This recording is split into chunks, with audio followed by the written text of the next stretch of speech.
সময় সে তো এক ভ্রমের নাম, কিন্তু যদি সময়ই হয়ে ওঠে খুনের একমাত্র সাক্ষী। 15 বছর আগে দেহরাদুন শহরের শান্ত এক নদীতে ভেসে ওঠে এক বাচ্চা মেয়ের লাশ। নৃশংস এই ঘটনায় শহরের বুকে নেমে আসে এক নিঃশব্দ বিভীষিকা। বহু তদন্ত, বহু প্রশ্ন, কিন্তু মেলে না কোনো উত্তর। 15 বছর পর যখন পুলিশ সিদ্ধান্ত নেয় কেসটা বন্ধ করে দিবে, ঠিক তখনই শহরে নামে আন্দোলন আর প্রতিবাদ।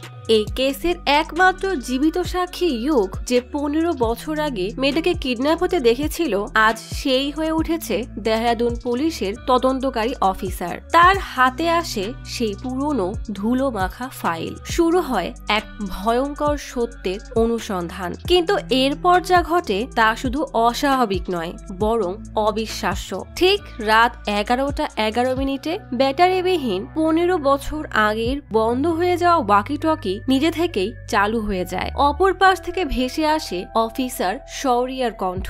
শৌরিয়া ইয়োগের নাম নিলে ইয়োগ স্তব্ধ হয়ে যায়, কারণ অফিসার শৌরিয়া তো 15 বছর আগেই নিখোঁজ হয়ে গেছে। হঠাৎ এক রাতে ইয়োগ বুঝতে পারে সে 1990 সালের ডিউটি অফিসার শৌরিয়ার সাথে কথা বলছে। তাহলে কি সত্যি অতীতের সাথে যোগাযোগ করা সম্ভব? এমনই ভরপুর psychological suspense, time travel, supernatural, crime mystery আর প্যারানর্মাল ইনভেস্টিগেশন থ্রিলারের ভরা গল্প নিয়ে আজ এক্সপ্লেইন করব ওয়েব সিরিজ গেয়ারা গেয়ারা। দেহরাদুনের দাসিরা মেলায় কিছু লোক সানাই আর বিভিন্ন বাদ্যযন্ত্র বাজিয়ে শোনাচ্ছে। আশেপাশে সবাই ভিড় জমিয়ে সেই প্রদর্শনী দেখছে। বাচ্চা একটা ছেলেকে দেখে মায়ের সাথে দাঁড়িয়ে থাকা বাচ্চা একটা মেয়ে হেসে হাই বলে ছেলেটা বিরক্ত হয়ে অন্যদিকে তাকায়। প্রদর্শনীর এক লোক তার ব্যাগ থেকে ড্রিঙ্কসের বোতল নিয়ে ছেলেটাকে একটা নোট ধরিয়ে দিলে ছেলেটা খুশি মনে দৌড়ে খেলনার দোকানে এসে ভাল্লুকের মুখোশ নেওয়ার জন্য সেদিকে নিশানা করে, কিন্তু কয়েকবার চেষ্টার পরও পারে না। হঠাৎ মেয়েটা এসে সেই মুখোশের উপরে রিং মারতেই দোকানদার সেই মুখোশটা তাকে দিয়ে দেয়। মেয়েটা ছেলেটার সাথে বন্ধুত্ব করার জন্য মুখোশটা তাকে দিতেই ছেলেটা সেটা না নিয়েই রেগে হাওয়াই মিঠাই কিনে যেই না যেতে যাবে, অমনি মেয়েটা এসে তার সাথে দুষ্টুমি করে হাওয়াই মিঠাইটা নিয়ে নেয়। ছেলেটা রেগে সেটা কেড়ে নিয়ে মেয়েটাকে ধাক্কা দিয়ে দৌড়ে যায়। ছেলেটা হঠাৎ লক্ষ্য করে মুখে গলায় মাফলার, মাথায় ক্যাপ দিয়ে ঢাকা, চেহারাটাও ঠিকমতো বোঝা যাচ্ছে না।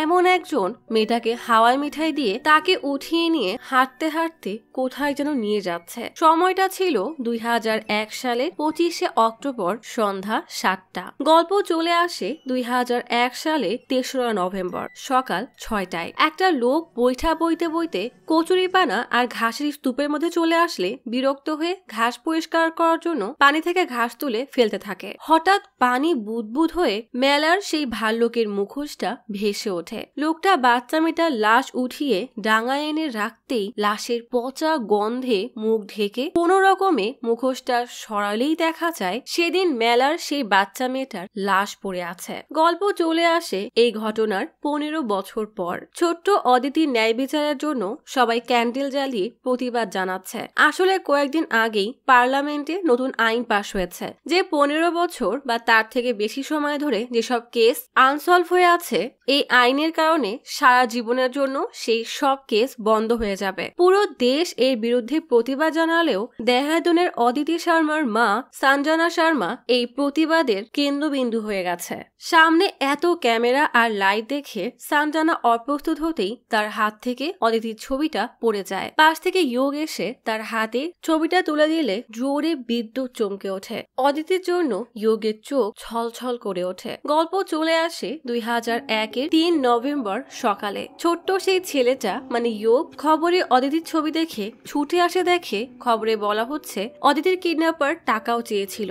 ধারণা করা হচ্ছে সাসপেক্ট মেডিকেল কলেজের ফাইনাল ইয়ারের স্টুডেন্ট। ইয়োগ তার মাতাল বাবাকে বলে ওরা ভুল বলছে, যে কিডন্যাপ করেছে সে তো একটা মেয়ে ছিল। সঞ্জনার কথায় ইয়োগের হুঁশ ফিরে আসে। সঞ্জনা বলে আজ আমার মেয়েটা বেঁচে থাকলে ওর বয়স 24 বছর হতো। পুলিশ এত বছরেও আমার মেয়ের খুনিকে ধরতে পারেনি। হয়নি, আর মাত্র 3 দিন পর নতুন আইনের জন্য আমার মেয়ের কেস বন্ধ হয়ে যাবে। তাই সরকার এই আইন ফেরত না নেওয়া পর্যন্ত আমি পুলিশ কার্যালয়ের সামনে আমরণ অনশন করব বলেই কান্না করতে থাকে। পরের দিন সকাল হতেই ডিএসপি ভামিকা এসে দেখে থানার সামনে সঞ্জনা আর তার সাথে বাকি সবাই তাদের দাবি নিয়ে দাঁড়িয়ে আছে। অফিসে ঢুকেই এসআই বলবন্তকে দেখে বলে, থানার সামনে যে সার্কাস শুরু হয়েছে এর যে কি করব বুঝতে পারছি না। তোমাকে না বলেছিলাম 15 বছর বা তার থেকে বেশি বয়স হয়েছে এমন সব অমীমাংসিত কেসের ফাইল নিয়ে লিস্ট করতে। তখনই ভামিকার মা কল দিয়ে ছেলেপক্ষ আসার কথা বললে ভামিকা বিরক্ত হয়ে বলে, এইসব ফালতু কথা বাদ দিয়ে কাজের কোনো কথা থাকলে সেটা বলো। মা বলে, 15 বছর হয়ে গেছে,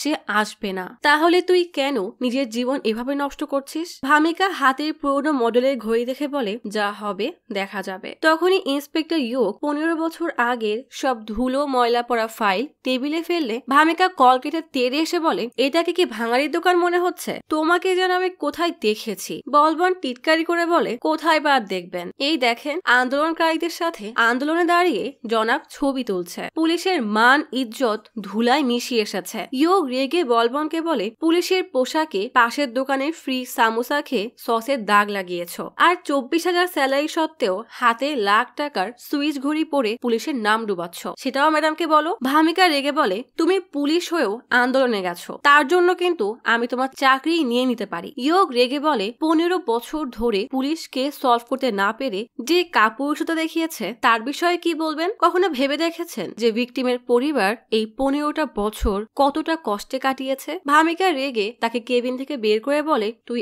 আসলে পুলিশের চাকরির যোগ্য না। ভামিকার কেবিন থেকে বের হতে হতে ইয়োগ মন খারাপ করে 15 বছর আগের কথা ভাবতে থাকে। টিভিতে অদিতির খবর দেখে সে জলদি থানায় আসে। এক অফিসারকে বলে, কিডন্যাপার একটা মহিলা ছিল। অফিসার তাকে পাত্তা না দিয়ে চলে গেলে ইয়োগ মন খারাপ করে হাতের কাগজটা খুলে দেখে সেখানে সে লিখেছে অদিতিকে যে কিডন্যাপ করেছে সে একটা মেয়ে। হঠাৎ এক অফিসার তাকে ঝাড়ি দিলে ইয়োগ দৌড়ে পালাতে যায়। তখনই অফিসার শৌরিয়ার সাথে ধাক্কা খেয়ে পড়ে যায়। ইয়োগ জলদি শৌরিয়ার ওয়াকিটকি উঠিয়ে দৌড়ে চলে যায়। ইয়োগের রেখে যাওয়া চিরকুটটা শৌরিয়া খুলে দেখতেই যাবে তখনই একজন ডেকে বলে, আপনাকে এসপি ডাকছে। শৌরিয়ার কাগজটা না পড়েই অফিসে এসে প্রজেক্টরে অদিতির কেসে রিভিউ করতে শুরু করে। শৌরিয়া বলে, হারদীপ তিওয়ারির মেয়ে অদিতিকে 4 দিন আগে দাসিরার মেলা থেকে কিডন্যাপ করা হয়। রাতে অপরিচিত এক নম্বর থেকে মেসেজ দিয়ে 5 লাখ টাকা চাওয়া হয়, তবে টাকা দেওয়ার পরও অদিতিকে ফেরত দেওয়া হয়নি। নম্বরের বিস্তারিত বের করে জানা যায় নম্বরটা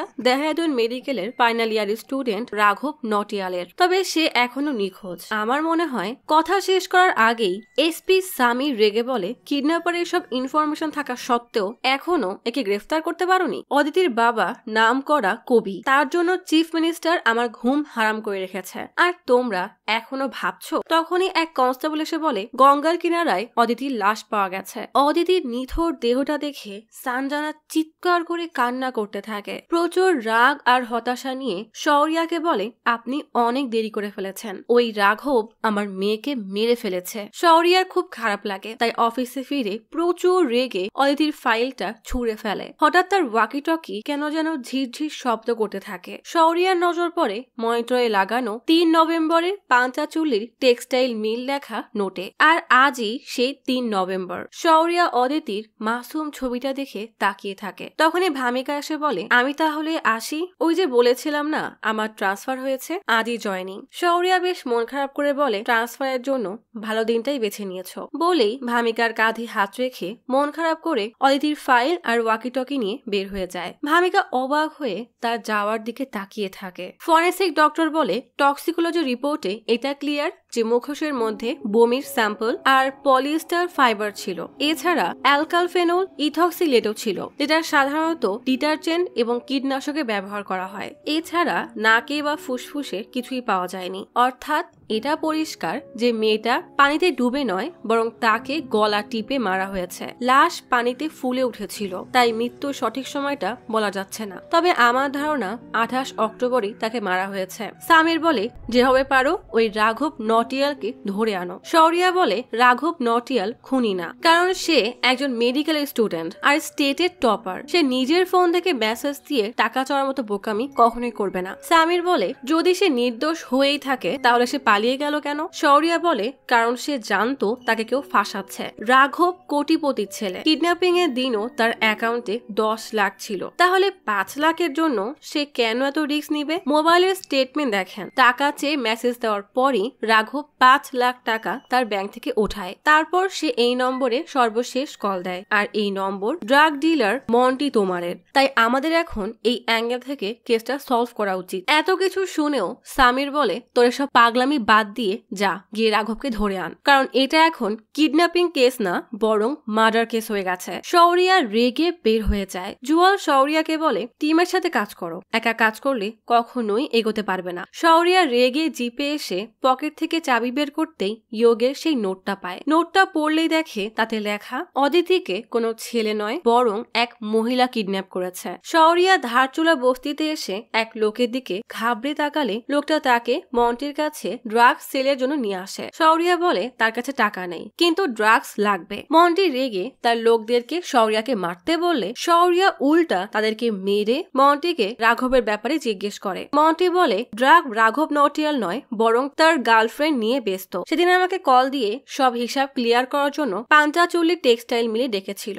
শৌরিয়ার হঠাৎ সেই নোটের কথা মনে পড়ে যায় যেটা সে আজ সকালে মনিটরে দেখেছে। সেখানেও এই একই মিলের কথাই লেখা ছিল। গল্প চলে আসে বর্তমানে, অর্থাৎ 2016 সালের 25 অক্টোবরে। অদিতির কেস বন্ধ হতে আর মাত্র 73 ঘন্টা বাকি। বাইরে প্রচুর বৃষ্টি হচ্ছে। ইয়োগ ফাইল ঘেটে অদিতির ফরেন্সিক রিপোর্ট দেখে রিপোর্ট থেকে টক্সিকোলজি রিপোর্ট বের করে দেখে অদিতির বডিতে অ্যালকেফেনল ইথক্সিলেটস কেমিক্যাল পাওয়া গিয়েছে। সেই বিষয়ে সার্চ করতে থাকে। জানা যায় এই ধরনের কেমিক্যাল টেক্সটাইল মিলে ডিটারজেন্ট হিসাবে ব্যবহৃত হয়। এদিকে 2001 সালের 3রা নভেম্বর রাত 10:55-তে শৌরিয়া সেই টেক্সটাইল মিলে আসে। মিলের দরজায় সিলগালা দেখে গেট বেয়ে ভেতরে ঢোকে। এদিকে বর্তমানে ইয়োগের আশেপাশে সব আলো অস্বাভাবিকভাবে কাঁপতে কাঁপতে হঠাৎই বন্ধ হয়ে যায়। শৌরিয়া ফ্যাক্টরির ভিতরে এসে টর্চের আলো মারতেই একটা জুতার ছাপ দেখতে পায়। কিছুটা এগিয়ে ভালো করে দেখতে গেলেই হঠাৎ পেছনে কিছু পড়ার শব্দ পেয়ে চমকে সেদিকে তাকায়। ধীরে ধীরে শব্দের উৎস খুঁজতে থাকে। হঠাৎ এক জায়গায় এসে দেখে একটা রঙিন পাখা পড়ে আছে, যেমনটা অদিতির হাতে ছিল। শৌরিয়া পাখাটা ভালো করে দেখতে হাতে নিতেই তার মনে হয় কে যেন তার পেছন থেকে হেঁটে গেল। এদিকে বর্তমানে ভামিকা শৌরিয়ার কথা মনে করতে করতে অদিতির কিডন্যাপিং এর ফাইল নিয়ে বসে। শৌরিয়া আর একটু এগোতেই অদিতির একটা জুতা দেখতে পায়। আর একটু এগোতেই দেখে একটা ছেলে নিস্তেজ হয়ে পড়ে আছে। বর্তমানে ঘড়িতে 11:11 বাজতে কয়েক সেকেন্ড বাকি। অতীতে আর বর্তমানে সব জায়গায় 11:11 বাজতেই আলো আবারও জ্বলতে আর নিভতে শুরু করে। শৌরিয়ার ওয়াকি টকিতে আলো টিম টিম করে জ্বলতে জ্বলতে ঝিরঝির শব্দ করতে থাকে। অতীত থেকে শৌরিয়া ওয়াকি টকিতে বলে ইন্সপেক্টর ইয়োগারিয়া। ইয়োগ অবাক হয়ে বোঝার চেষ্টা করে এই শব্দটা কোথা থেকে আসছে। হঠাৎ সে লক্ষ্য করে পুরনো এক ওয়াকি টকি থেকে শব্দটা আসছে। জলদি চাবি এনে স্টোর রুমের দরজা খুলে পুরনো সেই ওয়াকি টকির কাছে এসে সে হতবাক হয়ে ভাবে এত পুরনো ওয়াকি টকি চলছে কিভাবে। ইয়োগ অবাক হয়ে হ্যালো বলতেই শৌরিয়া বলে তুমি আমাকে যে পাঞ্চাচুলির টেক্সটাইল মিলের কথা বলেছিলে আমি সেখানে এসেছি। ডাইং শেডের ব্লিচিং ট্যাঙ্কের কাছে রাঘব নটিয়ালের লাশ পড়ে আছে। এই নটিয়ালকেই অদিতির কিডন্যাপিং কেসের সাসপেক্ট ভাবা হয়েছিল। রাঘবের বাম হাতে একটা সিরিঞ্জ ঝুলছে, তবে সারা হাতে আর কোথাও শুয়ের স্পট নেই। তার মানে রাঘব ড্রাগ অ্যাডিক্ট না। স্পষ্ট বোঝা যাচ্ছে কেউ একে মেরে আত্মহনন দেখানোর চেষ্টা করেছে। অর্থাৎ এটা নিশ্চিত যে অদিতিকে রাঘব না বরং অন্য কেউ কিডন্যাপ করেছে। ইয়োগ কিছুই ঠিক বুঝে উঠতে পারছে না। তাই সে আবারও সেই মিলের নাম জিজ্ঞেস করে। শৌরিয়া বিরক্ত হয়ে জিজ্ঞেস করে তুই কি পাগল হয়ে গেছিস? তুই নিজেই তো আমাকে উল্লানির এই মিলের কথা বলেছিলি। আমি এটা বুঝতে পারছি না তুই আমাকে এখানে আসতে মানা কেন করেছিলি। ইয়োগ বলে আরে আরে আমি কাউকে কিছুই মানা করিনি। তুমি কোন ব্রাঞ্চের আর আমাকে এবার চিনলে কিভাবে?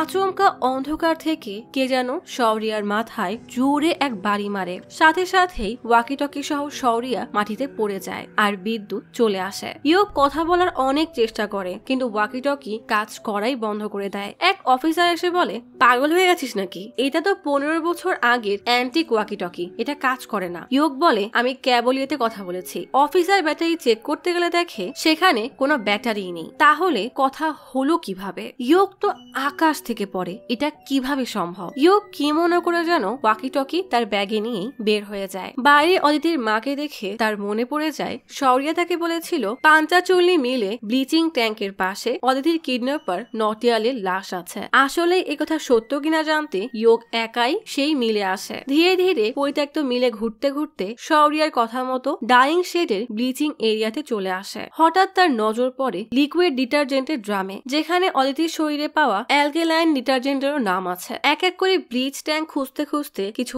না পেয়ে এক জায়গায় দাঁড়াতেই আচমকা এক চামচিকা তার উপর পড়ে গেলে সে ভয়ে ব্যারিকেড ভেঙে পড়ে যায়। নিজেকে কোন রকমের সামলে পাশে আলো মারতেই দেখে একটা কঙ্কাল পড়ে আছে। সামনেই দুইটা ছেঁড়া জুতা আর কঙ্কালের খুলিটা পাশেই পড়ে আছে। পরিত্যক্ত এই মিলে এমন ভয়ানক দৃশ্য দেখে ইয়োগ ভয়ে কোনো মতে দৌড়ে বাইরে এসে হাঁপাতে থাকে। তার মানে তার সাথে সত্যি সত্যি শৌরিয়ার কথা হয়েছে। এখন গভীর রাত 3টা বাজে। অদিতির কেস বন্ধ হতে এখনো 69 ঘন্টা বাকি। গল্প চলে আসে অতীতে। রাঘব টর্চ হাতে পান্তাচুল্লির টেক্সটাইল মিলে এসে ডাইং শেড সেকশনের দিকে ধীরে ধীরে এগিয়ে যায়। অন্ধকারের মধ্যে অদিতির জুতা পেয়ে সেটা তুলে এদিক ওদিকে খোঁজার সময় হঠাৎ পিছন থেকে কেউ একজন তার পিঠে ইঞ্জেকশন পুশ করে দেয়। রহস্যময় এই ব্যক্তির মুখ দেখার আগেই রাঘব অজ্ঞান হয়ে যায়। সেই রহস্যময় ব্যক্তিটা রাঘবকে শুইয়ে দিয়ে অদিতিকে গাড়ির ব্যাগডালায় তুলে দেয়। গল্প চলে আসে 2016 সালের 26 অক্টোবর সকাল 8টায়। ভামিকা তার পুরো টিম নিয়ে পান্তাচুল্লির টেক্সটাইল মিলে চলে এসেছে। ইয়োগ সবাইকে রাঘবের কঙ্কালের কাছে নিয়ে আসে। ফরেন্সিক টিম লাশের ছবি তুলছে আর এভিডেন্স কালেক্ট করছে। এসব দেখে ভামিকার সেদিনের কথা মনে পড়ে যায়, যেদিন শৌরিয়ার সাথে তার শেষ দেখা হয়েছে। Bhamika forensic team member Dipali থেকে জানতে পারে কঙ্কালটা কোন একটা লোকের। ভামিকা আইজি সামিয়ার সাথে ফোনে কথা বলতে বলতে দেখে মিডিয়া টেক্সটাইল মিলের বাইরে ভিড় জমিয়েছে। ইয়োগ ভামিকাকে চিন্তায় দেখে জিজ্ঞেস করে, কিছু জানতে পারলেন? ভামিকা রেগে বলে, কালকে সৎ থাকার জ্ঞান দিচ্ছিলি আর গভীর রাতে এক বন্ধ টেক্সটাইলের দরজা ভেঙে ভেতরে ঢুকে বহু পুরনো লাশের কঙ্কাল খুঁজে পেয়ে সবাইকে বাদ দিয়ে তুই আমাকেই কল করেছিস। ইয়োগ ভামিকা রেগে যাওয়ার কারণটা বুঝতে পারে, কিন্তু সে চাইলেও ভামিকাকে বলতে পারবে না যে সে এক ব্যাটারি ছাড়া পুরনো ওয়াকিটকি থেকে খবরটা পেয়ে এখানে এসেছে। তাই সে ভামিকাকে বলে, আমি আপনাকে একটা অনুরোধ করতে চাই, কঙ্কালের সাথে রাঘবের ডিএনএ ক্রস ম্যাচিং করাতে হবে। ভামিকা অবাক হয়ে বলে, তুমি কি অদিতি কেসের সাসপেক্ট রাঘব নটিয়ালের কথা বলছো? ঘড়িতে রাত 11টা। আজ দীপাবলি হওয়ায় আকাশে আতশবাজির মেলা বসেছে। ইয়োগ অদিতির কেস নিয়ে ভাবছে। তখনই রান্নাঘরে কিছু একটা পড়ার শব্দ পেয়ে রান্নাঘরে এসে দেখে তার বিড়াল ডাবকা এসেছে। হঠাৎই সারা বাড়ির আলো জ্বলতে আর নিভতে থাকে। ইয়োগ ঘড়ির দিকে তাকিয়ে দেখে রাত 11টা 11 বাজে। হঠাৎ কি মনে হতেই ব্যাগ থেকে সেই পুরনো ওয়াকিটকি রিডিং এর আওয়াজ পায়। দ্রুত ওয়াকিটকিটা হাতে নিয়ে ইয়োগ অস্থির হয়ে জিজ্ঞেস করে, ইন্সপেক্টর শৌরিয়া, আপনি কি আমার কথা শুনতে পাচ্ছেন? আমি কাল ওই টেক্সটাইল মিলে গিয়ে রাঘবের কঙ্কাল পেয়েছি। আপনি অদিতির কেস নিয়ে কাজ করছিলেন তাই না? আপনি কোন থানায় ছিলেন? শৌরিয়ার পেট থেকে গল গল করে রক্ত পড়ছে। সে কোনো মতে নিজেকে সামলে বলে, এটা আমার লাস্ট ট্রান্সমিশন, কিন্তু এটাই শেষ না, কারণ এই ট্রান্সমিশন আবারও 1990 সালে চলে যাবে। কিন্তু তখন তোমার আমাকে আমাদের এই ট্রান্সমিশনের ব্যাপারে মনে করাতে হবে। আমি যাই বলি না কেন তুমি হাল ছাড়বে না। অতীত বদলাতে পারে ইয়োগ। ইয়োগ বলে, আমি কিছুই বুঝতে পারছি না, আপনি এসব কি বলছেন? শৌরিয়া সেখানেই মারা যায়। ইয়োগ হ্যালো হ্যালো করতেই থাকে, কিন্তু আর কিছুই শুনতে পায় না। আজ 27 October. Aditi murder case close হতে আর মাত্র 34 ঘন্টা বাকি। সানজানা এখনো লিফলেট হাতে রাস্তায় দাঁড়িয়ে তার মেয়ের হত্যার প্রতিবাদ জানাচ্ছে। ইয়োগ কনস্টেবল রাম সিং কে শৌরিয়া নামের সব পুলিশ অফিসারের ডিটেলস বের করে সেগুলোকে ক্রস চেক করতে বলে। এদিকে ভামিকা পুলিশ হেডকোয়ার্টারে ফরেন্সিক ল্যাবে এসেছে। ফরেন্সিক অফিসার স্ক্রিন রিপোর্ট দেখিয়ে ভামিকাকে জানায় হয় এই কঙ্কালের বয়স 21 অথবা 22 হবে। তার পিঠে কেউ অনেক জোরে ইঞ্জেকশন পুশ করেছে, যার কারণে সেটা সরাসরি হাড়ে গিয়ে লাগে আর সিরিঞ্জের মাথা ভেঙে যায়। এই ধরনের স্বল্প মাত্রার অ্যানেস্থেশিয়া ইঞ্জেকশন সাধারণত ব্রেইনে আঘাত লাগা পেশেন্টদেরকে দেওয়া হয়। ইঞ্জেকশন দিয়ে ভিকটিমকে অজ্ঞান করা হয়েছে। এরপর তার শরীরে অতিমাত্রায় হিরোইন পুশ করা হয়, যার ফলে সে মারা গেছে। ক্রাইম সিন থেকে যে ইঞ্জেকশন পাওয়া গেছে সেটায় কোনো ফিঙ্গারপ্রিন্ট নেই, মানে কিলার কাজ শেষ হওয়ার পর ফিঙ্গারপ্রিন্ট মুছে ফেলেছে। ভামিকা বলে মানে কিলার এই মার্ডার কেসকে এমন ভাবে সাজাচ্ছিল যে ড্রাগের ওভারডোজের কারণে ছেলেটা মারা গেছে। তখনই ডিএনএ রিপোর্ট আসলে ভামিকার রিপোর্ট দেখে হতবাক হয়ে যায়, কারণ লাশের ডিএনএ রাঘবের সাথে ম্যাচ করেছে। ভামিকা প্রচুর রেগে থানায় আসে। ইয়োগ তখন শৌরিয়ার ফাইল কেবলই হাতে নিয়েছে। ভামিকা প্রচুর রেগে ইয়োগের কলার ধরে বলে, তুই কিভাবে জানলি যে ওটা রাঘবের লাশ? আর তুই ওই মিলেই বা কিভাবে পৌঁছালি? রাঘবের সাথে তোর কিসের লিঙ্ক? ইয়োগ বলে, আপনি মনে হয় অদিতির ফরেন্সিক রিপোর্ট দেখেননি। অদিতির শরীরে টেক্সটাইল মিলে যেসব লিকুইড ডিটারজেন্ট ব্যবহার করা হয় তার ট্রেস পাওয়া গিয়েছিল। আশেপাশে ওই একটাই বন্ধ টেক্সটাইল মিল ছিল, তাই আমি কৌতূহলবশত দেখতে গিয়েছিলাম। ভামিকা জিজ্ঞেস করে, তবে তুমি এটা কিভাবে জানলে যে ওটাই রাঘবের লাশ? ইয়োগ বলে, কারণ অদিতিকে একজন মহিলা কিডন্যাপ করেছিল। আমি সেদিন মেলায় নিজ চোখে দেখেছিলাম। ভামিকা রেগে বলে, তাহলে তুমি এসব আগে কেন বলনি? ইয়োগ বলে, গত 15 বছর ধরেই তো বলে যাচ্ছি, কেউ আমার কথা শোনেইনি। ভামিকা রেগে সেখান থেকে চলে যায়। ভামিকা যেতেই ইয়োগ রাঘবের ফরেন্সিক রিপোর্ট স্টাডি করতে বসে। রাত 11টায় পুলিশ হেডকোয়ার্টারে আইজি সামির রাঘবের ফরেন্সিক রিপোর্ট দেখে জোয়ালকে বলে, বেশ ভালো কাজ করেছো, এই রাঘবই অদিতিকে মেরেছে। জোয়াল বলে, ফরেন্সিক রিপোর্ট দেখে তো এমন মনে হয় না যে রাঘব অদিতিকে খুন করেছে। সামির রেগে বলে যে এই কেসটা গত 15 বছরে সলভ করা যায়নি, সেটা মাত্র 27 ঘন্টায় সলভ করা যাবে। তাও ধরে নিলাম যে কেস সলভ হয়ে যাবে, কিন্তু শৌরিয়ার কাহিনী যে প্রকাশ পাবে না তার গ্যারান্টি কি তোমার কাছে আছে? কেসটা ক্লোজ করে দাও। রাঘব নটিয়াল অদিতিকে মেরে ড্রাগের ওভারডোজ নিয়ে মারা গেছে, ব্যাস কেস ক্লোজ। এদিকে ইয়োগ রাঘবের ফরেন্সিক রিপোর্ট দেখে ভামিকাকে বলে, এ ধরনের অ্যানেস্থেশিয়ার ইনজেকশন তো বাইরে কোথাও পাওয়া যায় না, নিশ্চয়ই কোনো হাসপাতালের মহিলা নার্স অথবা ডক্টর এর সাথে জড়িত। রাঘবকেও খুন করা হয়েছে। আমরা কি এবারও সব প্রমাণ থাকা সত্ত্বেও সবাইকে মিথ্যা বলবো? আমাদের কাছে এখনো 27 ঘন্টা সময় আছে। ভামিকা রেগে বলে, যা করার আমি একাই করব। হঠাৎ ইয়োগ খবরে দেখে সানজানা কমিশনারকে বলছে, আপনি কি অদিতির খুনিকে ধরে ফেলেছেন? সামির কেসের রিপোর্ট সানজানার হাতে দিয়ে বলে, 15 বছর আগে অদিতিকে খুন করে খুনি ড্রাগের ওভারডোজ নিয়ে মারা যায়। সানজানা এটা শুনে অঝরে কান্না করতে থাকে। ইয়োগ টিভির দিকে তাকিয়ে হতবাক হয়ে বলে, রাঘবকে খুনি বানিয়ে কেসটা ক্লোজ করে দিল? আমি এটা কিছুতেই হতে দিব না। বলেই থানার বাইরে এসে মিডিয়ার সামনে চিৎকার করে বলে, রাঘব অদিতিকে খুন করেনি, বরং রাঘবকে খুন করা হয়েছে। আর অদিতিকে যে খুন করেছে সে রাঘবকেও খুন করেছে। মিডিয়া জিজ্ঞেস করে, আপনার কাছে এর কি প্রমাণ আছে? ইয়োগ বলে, আমি নিজেই তার প্রমাণ। আমি রাঘবের কঙ্কাল ওই টেক্সটাইল মিলে খুঁজে পেয়েছি। রাঘব আর অদিতিকে যে মেরেছে সে একজন মহিলা ছিল। সে তখন দেহরাদুন হাসপাতালে কাজ করত। তখন তার বয়স 20 বছর ছিল। এখন 35 থেকে 36 বছর বয়স হবে। ইয়োগ খুনিকে উদ্দেশ্য করে ক্যামেরার সামনে এসে বলে, আমাদের কাছে তোমার বিরুদ্ধে প্রমাণ আছে, আমরা খুব তাড়াতাড়ি তোকে ধরে ফেলবো। ভামিকা এসে ইয়োগকে কোনো মতে টেনে থানার ভেতরে নিয়ে আসে। সামির কেসটা ধামাচাপা দিয়ে আরামে নিউজ দেখতে বসে, কিন্তু নিউজে ইয়োগকে দেখে তার মাথায় রক্ত উঠে যায়। সামির রেগে জোয়ালকে বলে, এই ছেলেটা কে? এদিকে ভামিকা রেগে ইয়োগকে বলে, তুই কি পাগল হয়ে গেছিস?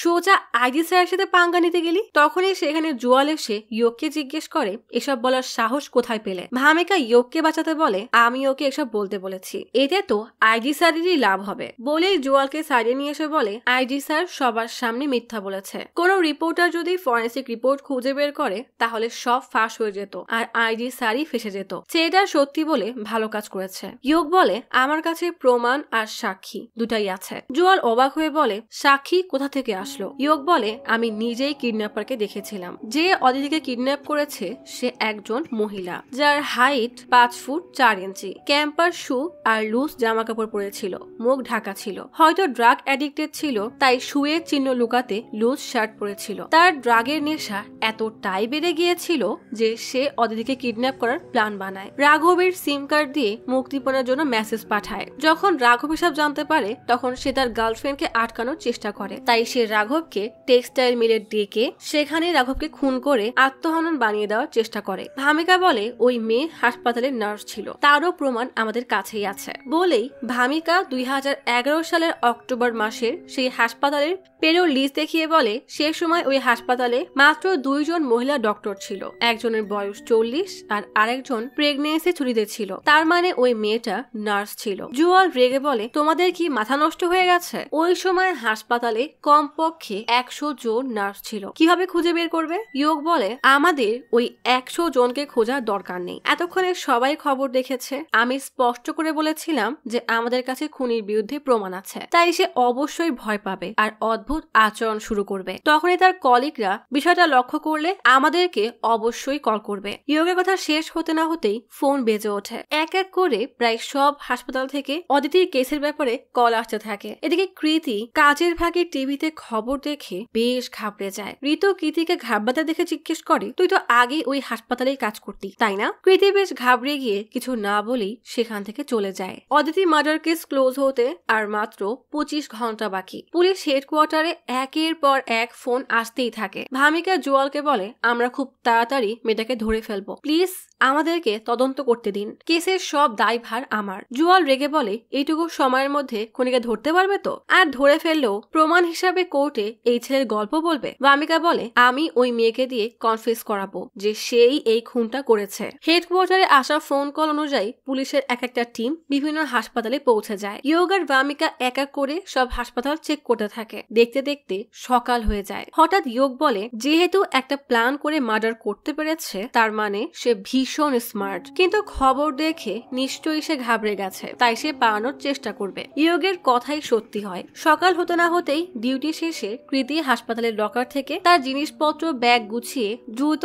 হাসপাতাল থেকে বেরিয়ে পড়ে। কৃতির বিষয়টা ঋতুর বেশ খটকা লাগে, তাই সে দেরি না করে থানায় কল দিয়ে বলে আমি এএন হাসপাতাল থেকে বলছি, এখানে একজন নার্স কাজ করে যার নাম কৃতি। অদিতি মার্ডার কেস ক্লোজ হতে আর মাত্র 8 ঘন্টা বাকি। পুলিশের এক টিম এএন হাসপাতালে পৌঁছে যায়। ঋতু পুলিশকে জানায় নিউজ দেখার পরে হুট করে কৃতি ছুটি নিয়ে চলে যায় আর কেমন যেন অদ্ভুত আচরণ করছিল। তখন তার লকার চেক করতেই সেখানে 28 অক্টোবরে মার্ক করা একটা ক্যালেন্ডার দেখতে পাই, সাথে একটা ফাইলও পাই যেখানে অদিতির মিসিং হওয়া থেকে শুরু করে কেসের প্রত্যেকটা বিস্তারিত নোট করা আছে। এর মানে হলো কৃতি অদিতি আর সেই রাঘবকে খুন করেছে। পুলিশ অফিসার সেগুলো ছবি তুলে ইয়োগকে পাঠায়। ইয়োগ সেটা ভামিকাকে দেখিয়ে বলে এই হলো আমাদের সেই খুনি। ভামিকা অফিসারকে কল দিয়ে জিজ্ঞেস করে কৃতি এখন কোথায়। অফিসার জানায় সে গতকাল রাতেই পালিয়ে গেছে। 30 থেকে 35 মিনিট আগে তার ক্রেডিট কার্ড নৈনিতালের পাইন হোটেলে পাঞ্চ করা হয়েছে। ভামিকা জুয়ালকে কল করে বলে আমাদের নৈনিতাল পুলিশকে কৃতিকে অ্যারেস্ট করার জন্য রিকোয়েস্ট করতে হবে, তারপর ওকে প্লেনে করে এখানে আনতে হবে। খবর মিডিয়া লিক হয়ে গেছে, সবাই ভাববে আইজি স্যার বিষয়টা ধামাচাপা দেওয়ার চেষ্টা করছে, তাই যা করার জলদি করেন। জুয়াল বলে ঠিক আছে আমি দেখছি। ইয়োগ অবাক হয়ে ভামিকার দিকে তাকিয়ে থাকে। ভামিকা বিরক্ত হয়ে বলে মিথ্যা বলে কাজ হাসিল কি শুধু তুমিই করতে পারো? এদিকে জুয়াল মিনিস্টার অফিসে যোগাযোগ করে কৃতিকে অ্যারেস্ট করার ব্যবস্থা করে দেয়। 28 অক্টোবর বিকাল 5:15 নৈনিতালের হোটেলে কৃতি একা একা বসে আছে। হঠাৎ সেখানে নৈনিতালের পুলিশ এসে তাকে অ্যারেস্ট করে হেলিকপ্টারে সোজা দেহরাদুন পুলিশ হেডকোয়ার্টারে নিয়ে আসে। কৃতি ভামিকাকে বলে আমি কোনো রাঘব বা অদিতি কাউকেই চিনি না, এদের নাম তো প্রথমবার টিভিতে দেখেছিলাম। ভামিকা রেগে বলে তাহলে খবর দেখে পালালে কেন? আর তোমার ফোন বন্ধ কেন? কৃতি বলে আমার ফোনটা হারিয়ে গেছে আর আমি পালাইনি, শুধু নিজের জন্য কিছুটা সময় বের করেছিলাম। অদিতি কেস ক্লোজ হতে আর মাত্র 32 মিনিট বাকি। হঠাৎ ইয়োগ টিভিতে দেখে আন্দোলনে থাকা একটা মেয়ের পা দেখা যাচ্ছে, যেটা আসল পা নয় বরং নকল পা। মেয়েটা খুঁড়িয়ে খুঁড়িয়ে হাঁটছে। এটা দেখে রাঘবের মনে পড়ে যায় অদিতিকে যেই মেয়েটা কিডন্যাপ করেছিল সেও এরকমই খুঁড়িয়ে খুঁড়িয়ে হাঁটতো। এদিকে কৃতি ভামিকাকে বলে কিছুদিন আগেই আমার ব্রেকআপ হয়ে যাওয়ায় আমার মন ভালো ছিল না, তাই আমি ছুটি নিয়েছি, চাইলে আপনি ঋতুকে জিজ্ঞেস করতে পারেন। ভামিকা রেগে বলে ঋতুই তো তোমার নাম এই রিপোর্টে ফাইল করেছে। ঠিক তখনই ইয়োগ দ্রুত এসে কৃতিকে জুতা খুলতে বলে। ভামিকা ইয়োগের পাগলামি দেখে তাকে আটকাতে চাইলে ইয়োগ বলে আমাকে একটু সময় দিন। ইয়োগের কথা মতো কৃতি কান্না করতে করতে তার জুতা খোলে, কিন্তু দেখা যায় কৃতির পায়ে কোনো সমস্যাই নেই। ইয়োগ কৃতিকে হেঁটে দেখাতে বললে কৃতি স্বাভাবিকভাবেই হাঁটে। ইয়োগ মাথায় হাত দিয়ে বলে, আমি যেটাকে ক্যাম্পাস শু মনে করেছিলাম সেটা আসলে এক ধরনের বিশেষ জুতা যা মাইল্ড পোলিও পেশেন্টরা ব্যবহার করে, মানে ওই মেয়েটার পোলিও ছিল। ভামিকা কৃতিকে সেই লকারের ছবি দেখালে কৃতি বলে, এটা তো ঋতুর লকার। ভামিকা আর ইয়োগ এক মুহূর্ত দেরি না করে বেরিয়ে পড়ে। বালওয়ান বলে, এতক্ষণে তো সে পালিয়েও গেছে। ইয়োগ বলে, সে এখনো পালায়নি। দুইটা খুন করার পরও যেহেতু সে শহর ছাড়েনি, এত আন্দোলন হচ্ছে, এমনকি কেস আবারও ওপেন হচ্ছে, সেটা জেনে সে উল্টা পুলিশকে বোকা বানিয়েছে। সে ড্রাগ নেওয়ার মতোই এসব কাজ করে মজা পাচ্ছে, তাই সে এখানেই কোথাও আছে। ইয়োগ কন্ট্রোল রুমে এসে হেডকোয়ার্টারের আশেপাশে ফুটেজ অন করতে বলে। যে অফিসার হাসপাতালে ঋতুর সাথে কথা বলেছিল সে একটা ফুটেজ দেখে বলে, ওই লাল ছাতা নিয়ে দাঁড়িয়ে আছে ওটাই ঋতু। আর এক মুহূর্ত দেরি না করে হেডকোয়ার্টারের বাইরে চলে আসে। আন্দোলনকারীদের মাঝে ঋতুকে খুঁজতে থাকে। ইয়োগ বাইরে আসতেই তাকে মিডিয়া ঘিরে ধরে। ইয়োগ দেখে তার সামনে ঋতু দাঁড়িয়ে আছে, যাকে দেখতে হুবহু সেদিনের মেলার মেটার মতোই লাগছে। ইয়োগকে আসতে দেখে ঋতু দ্রুত গাড়িতে উঠে গাড়ি স্টার্ট দেয়। ইয়োগ বৃষ্টি আর সামনে গাড়ির কারণে ঋতুর কাছে যেতে পারছিল না। এটা দেখে ঋতু পৈশাসিক আনন্দ পাচ্ছে। ঠিক তখনই ভামিকা ঋতুর গাড়ির সামনে এসে দাঁড়ায়। অবশেষে ঋতু পুলিশের কাছে ধরা পড়ে। গল্প চলে আসে 2001 সালের 29 অক্টোবর ভোর 5টায়। রাস্তায় তখনও কোনো মানুষ নেই। ঋতু গাড়ি নিয়ে একটা ব্রিজের উপরে আসে। গাড়ি থেকে নেমে ব্যাগডালায় রাখা অদিতির লাশের মুখে সেই মুখোশটা পরিয়ে দেয়। এরপর অদিতিকে ব্রিজ থেকে সোজা নিচে পানিতে ফেলে দেয়। এমন জঘন্য কাজ করে সে যেন এক পৈশাচিক আনন্দ পাচ্ছে। গল্প চলে আসে বর্তমানে অদিতি মার্ডার কেস ক্লোজ হওয়ার ঠিক 8 মিনিট আগে। ভামিকার সব প্রমাণ নিয়ে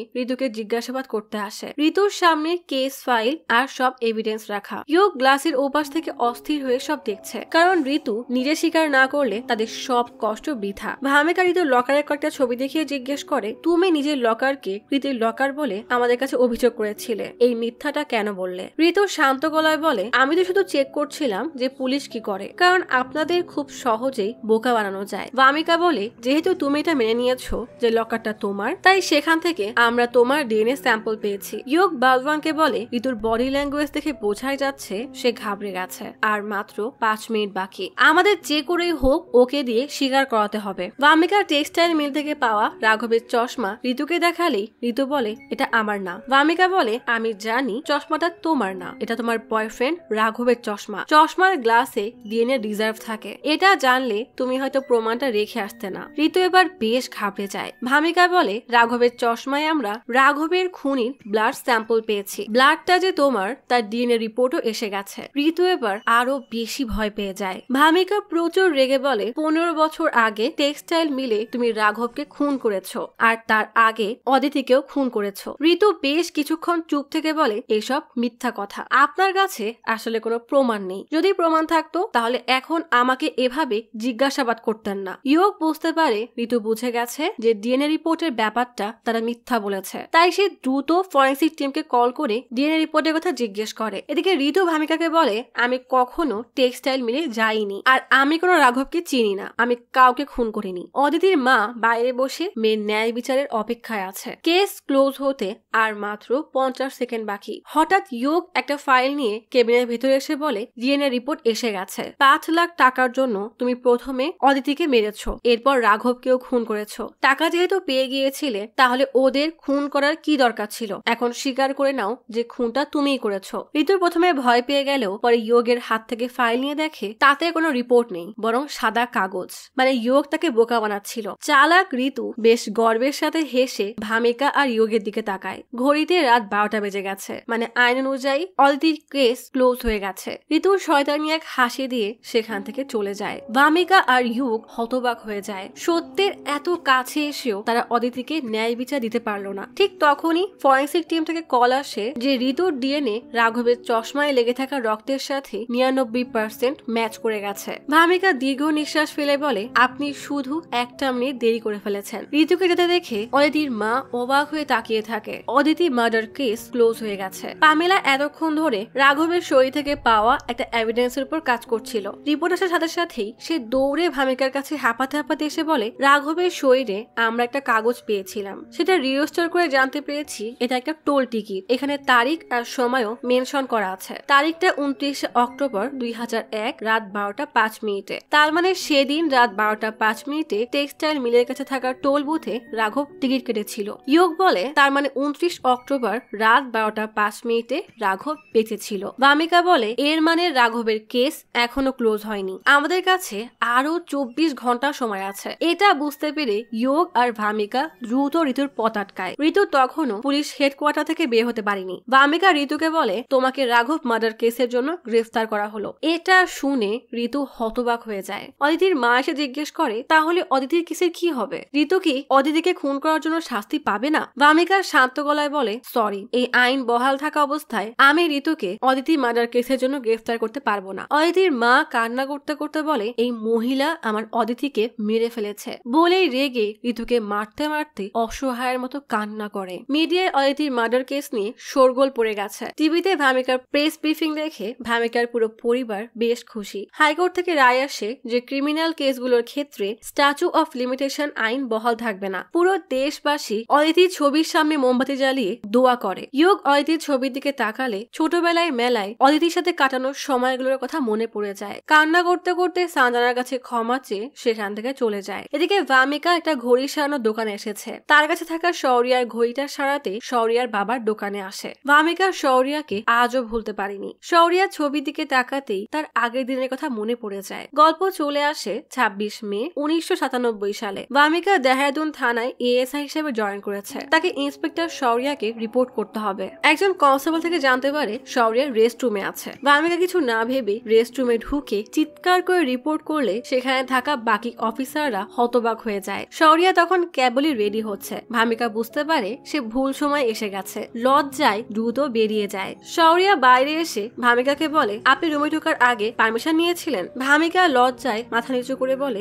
না। শৌরিয়ার বাবার ডাকে ভামিকার ধ্যান ভাঙলে ঘড়িটা নিয়ে শৌরিয়ার বাবাকে ধন্যবাদ জানায়। বাবা বলে আমার ছেলেও ঘড়িটার এত খেয়াল রাখতো না যতটা তুমি রাখছো। সবসময় ডিউটিতে যাওয়ার আগে বলতো আজ আসতে দেরি হবে। দেখতে দেখতে 15 বছর হয়ে গেল। শৌরিয়ার কথা মনে পড়তেই ভামিকার অনেক খারাপ লাগে। 7 নভেম্বর 2016 হোম মিনিস্টার প্রত্যেকটা প্রদেশে একটা করে কোল্ড কেস ইউনিট গঠন করার নির্দেশ দিয়েছে। পুলিশের এই ইউনিট অনেক বছর ধরে বন্ধ পড়ে থাকা কেসগুলোকে রিওপেন করে সেগুলো সলভ করবে। সামির টিভিতে এই খবর দেখে রেগে জুয়ালকে বলে সব তোমার দোষে হয়েছে। একটা কেস সলভ করতে গিয়ে আরো শত শত কেস ঘাড়ে চেপে বসলো। এই ইউনিট এখন তুমিই সামলাবে। সামি নিজেকে শান্ত করে বলে কয়েক মাস পর মিডিয়া শান্ত হয়ে গেলে ব্যাপারটা এমনিতেই ধামাচাপা পড়ে যাবে। আর এই কাজটা তুমি বেশ ভালোই পারো, যেমনটা শৌরিয়ার কেসে করেছিলে। যথারীতি এই টিমের জন্য ইয়োগ, ভামিকা, বালভান্ত আর পামেলাকে সিলেক্ট করা হয়। একটা পুরনো স্টোর রুমকে এই ইউনিটের মিটিং প্লেস হিসেবে বরাদ্দ করা হয়। রুমে ঢুকতেই ভামিকা,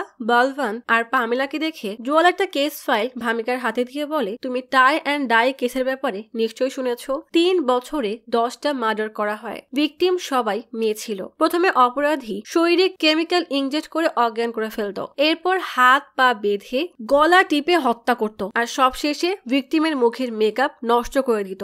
সবার মধ্যে এতটা ভয় ছড়িয়ে পড়েছিল যে মেয়েরা সন্ধ্যার পরে বাড়ি থেকে বের হতো না। 1000-এরও বেশি পুলিশ অফিসার এই কেসের জন্য কাজ করেছে, কিন্তু খুনির ফিঙ্গারপ্রিন্টও খুঁজে বের করতে পারেনি। 3 বছর পর হঠাৎই এসব মার্ডার বন্ধ হয়ে যায়। মিডিয়া ও পুলিশ ডিপার্টমেন্টকে হেনস্থা করতে ছাড়েনি। পরে এই কেসের নাম টাই অ্যান্ড ডাই দেওয়া হয়। তাই এটাই আমাদের কোল্ড কেস ইউনিটের প্রথম কেস। ভামিকা বলে 26 বছর পুরনো কেস আমরা কিভাবে সলভ করব? তখনই ইয়োগকে সেখানে দেখে বালভান্ত বিরক্ত হয়ে যায়, কারণ তাকে এখন এই পাগলের সাথে কাজ করতে হবে। 11 নভেম্বর 2016 ইয়োগ এই টাই অ্যান্ড ডাই কেস নিয়ে স্টাডি করছে। একটা নিউজ পেপারে কাটিং এ দেখে রাজনী নেগি নামের একটা মেয়ের লাশ বঞ্জরিয়া জঙ্গলে পাওয়া গিয়েছিল। এদিকে অতীতে 3রা আগস্ট 1990 সালে পুলিশ হন্যে হয়ে বাঞ্জরিয়া জঙ্গলে রাজনীকে খুঁজছে। ইয়োগ দেখে ঘড়িতে রাত 11টা 10 বাজে। সে তার বিড়াল ডাবকাকে নিয়ে ঘুমাতেই যাচ্ছিল, তখনই ঘড়িতে 11টা 11 বেজে যায়। সাথে সাথে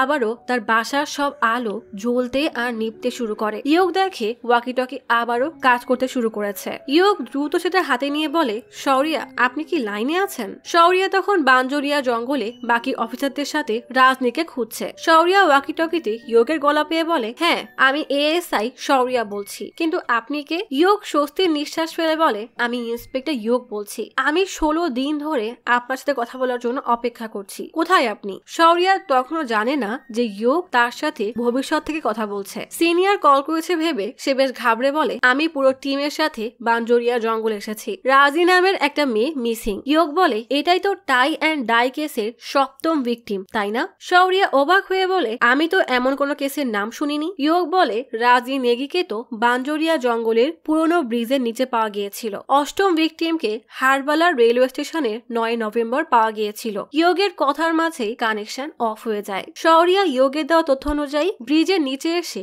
সত্যি সত্যি রাজনীর লাশ খুঁজে পায়। তবে ভীষণ অবাক হয়ে যায় যে ইন্সপেক্টর ইয়োগ এটা কিভাবে জানলো, আর এরপরের খুনটা কোথায় এবং কখন হবে সেটাও বা কিভাবে জানলো। পরের দিন সকালে ভামিকা কোল্ড ইউনিট এসে দেখে ইয়োগ সবগুলো কেসের বিস্তারিত বোর্ডে নোট করছে। ইয়োগ বোর্ড দেখিয়ে বলে, এই মার্ডারগুলোর একটা প্যাটার্ন আছে। সবার বয়স 22 থেকে 35 বছরের মধ্যে। হয়তো কিলারের এই মহিলাগুলোকে দেখে নিজের গার্লফ্রেন্ড বা প্রাক্তন প্রেমিকার কথা মনে হতো। সবার মেকআপ নষ্ট করা হয়েছে, মানে কিলার মেয়েদের সুন্দর বা আকর্ষণীয় দেখানোটা পছন্দ করতো না, যেমনটা তার প্রেমিকা ছিল। খুনি মেয়েগুলোর হাত পা বেঁধেছিল, এর মানে সে মেয়েদের স্বাধীনতা পছন্দ করতো না, বরং তাদের নিজের নিয়ন্ত্রণে রাখতে চাইতো। হয়তো কোনো ছোট শহর থেকে এসেছে বা ওর মধ্যে শিক্ষার অভাব ছিল। খুনের ভেতরে অনেক রাগ জমেছিল। দেখুন কিভাবে সবাইকে গলা টিপে মেরেছে। এই মেয়েদের স্বাধীনতা নিয়ে সমস্যা ছিল। সে মেয়েদের স্বাধীনভাবে ঘোরাঘুরি করাটাও পছন্দ করতো না। গল্প চলে আসে 8ই নভেম্বর 1990 সালে। ডান্স ক্লাস শেষে পলক বাসে করে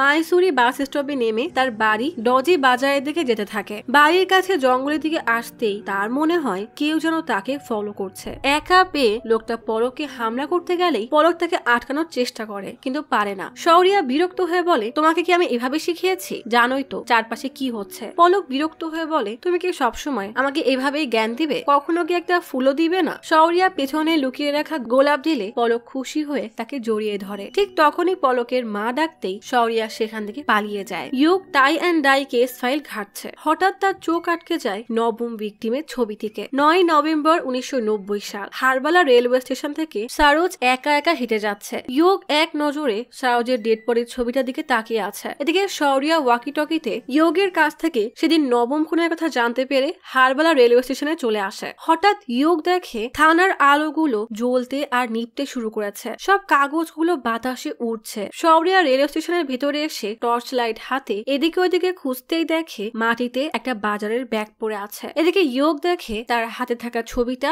একা একাই বদলে যাচ্ছে। শৌরিয়া কিছুটা এগিয়ে যেতেই মাটিতে সরোজকে পড়ে থাকতে দেখে সরোজের কাছে এসে তাকে ডাকতেই সরোজ ভয়ে লাফিয়ে ওঠে। সাথে সাথে ইয়োগের হাতে থাকা ছবিটা পরিবর্তন হয়ে যায়। ছবিতে সরোজ উঠে বসে আছে। ইয়োগ বোর্ডে তাকিয়ে দেখে সরোজের খুন হওয়া ঘটনা একা একাই বদলে গিয়ে অ্যাটেম্প টু মার্ডার হয়ে গেছে, মানে সরোজ বেঁচে গেছে। ইয়োগ অবাক হয়ে মাথায় হাত দিয়ে বসে পড়ে। তার মানে আসলে কি অতীত বদলানো সম্ভব? টাই অ্যান্ড ডাই কেসের সিরিয়াল কিলার বসে বসে ড্রাগস নিচ্ছে। বেশ অন্ধকার থাকায় তার চেহারা দেখা যাচ্ছে না। সে একটা বড় ট্রাঙ্ক খোলে, সেখানে একটা ডায়েরি আর তাতে তার অ্যাটাক করা সব মেয়েদের ছবি সহ বাকি ডিটেইলস নোট করে রাখা। সেখানে থাকা সরোজের ছবিটাও বদলে গেছে। সে ট্রাঙ্কটা বন্ধ করে আবারও খুললে সেখানে সরোজের মুখ দেখা যায়। সরোজ তাকে দেখে হা হা করে হাসছে। খুনি রেগে তার মুখে কালি মাখিয়ে দেয়। তার মানে সে মেয়েদেরকে প্রচুর ঘৃণা করে। গল্প চলে আসে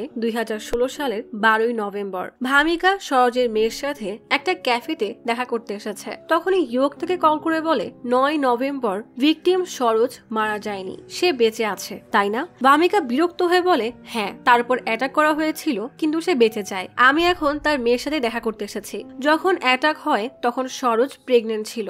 এখন তার মেয়ের বয়স 26 বছর। সেই ঘটনার পর থেকে সে বেশ কিছুদিন ধরে মানসিক যন্ত্রণায় ভুগছিল। এরপর সে মারা যায়। ইয়োগ তখনও তার কানকে আর চোখকে বিশ্বাস করতে পারছে না। এদিকে সরোজের মেয়ে বলে, এএসআই শৌরিয়া না থাকলে আজ আমি এখানে থাকতে পারতাম না। সেদিন শৌরিয়া যখন সরোজকে হাত পা বাঁধা অবস্থায় পেয়েছিল তখন সরোজের হাত পায়ের বাঁধন খুলতে থাকে। তখনই সেই কিলার লাঠি দিয়ে শৌরিয়ার পেছন থেকে আঘাত করে। শৌরিয়া পেছনে ফেললে খুনি দৌড়ে পালাতে থাকে। শৌরিয়াও তার পিছু নেয়। ছেলেটা বাসে ওঠার চেষ্টা করলে শৌরিয়া সেই ছেলেটাকে ধরে থানায় নিয়ে চলে আসে। বর্তমানে ইয়োগ থানার হেডকোয়ার্টার রেকর্ড রুমে এসে পুরনো ফাইল ঘাঁটতে শুরু করে। খুঁজতে খুঁজতে সহজে একটা নিউজ পেপার কাটিং পেয়ে যায়। সেখানে বড় করে হেডলাইন লেখা, শৌরিয়া এক প্রেগনেন্ট মহিলাকে বাঁচিয়েছে। ইয়োগ অবাক হয়ে যায় যে খবরের কাগজও কিভাবে বদলে গেছে। ইয়োগ ব্যাগ থেকে শৌরিয়া নামের সব অফিসারদের বিস্তারিত বের করে। নিউজ পেপারের সাথে মিলিয়ে আসল শৌরিয়াকে খুঁজে পেয়ে যায়, যাকে 2001 সালে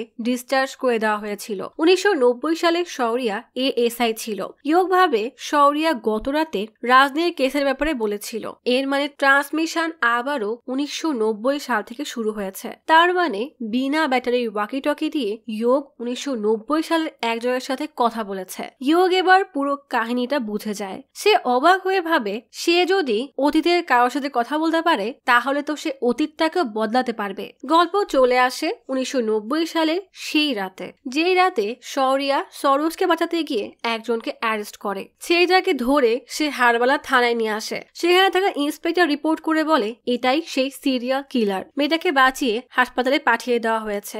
ইন্সপেক্টর অবাক হয়ে জিজ্ঞেস করে, একে ধরলে কিভাবে? শৌরিয়া জানায়, আমাকে ইন্সপেক্টর ইয়োগ ইনফর্ম করেছিল। পাশ থেকে ছেলেটা বলে, আমাকে সবাই ফাঁসাচ্ছে।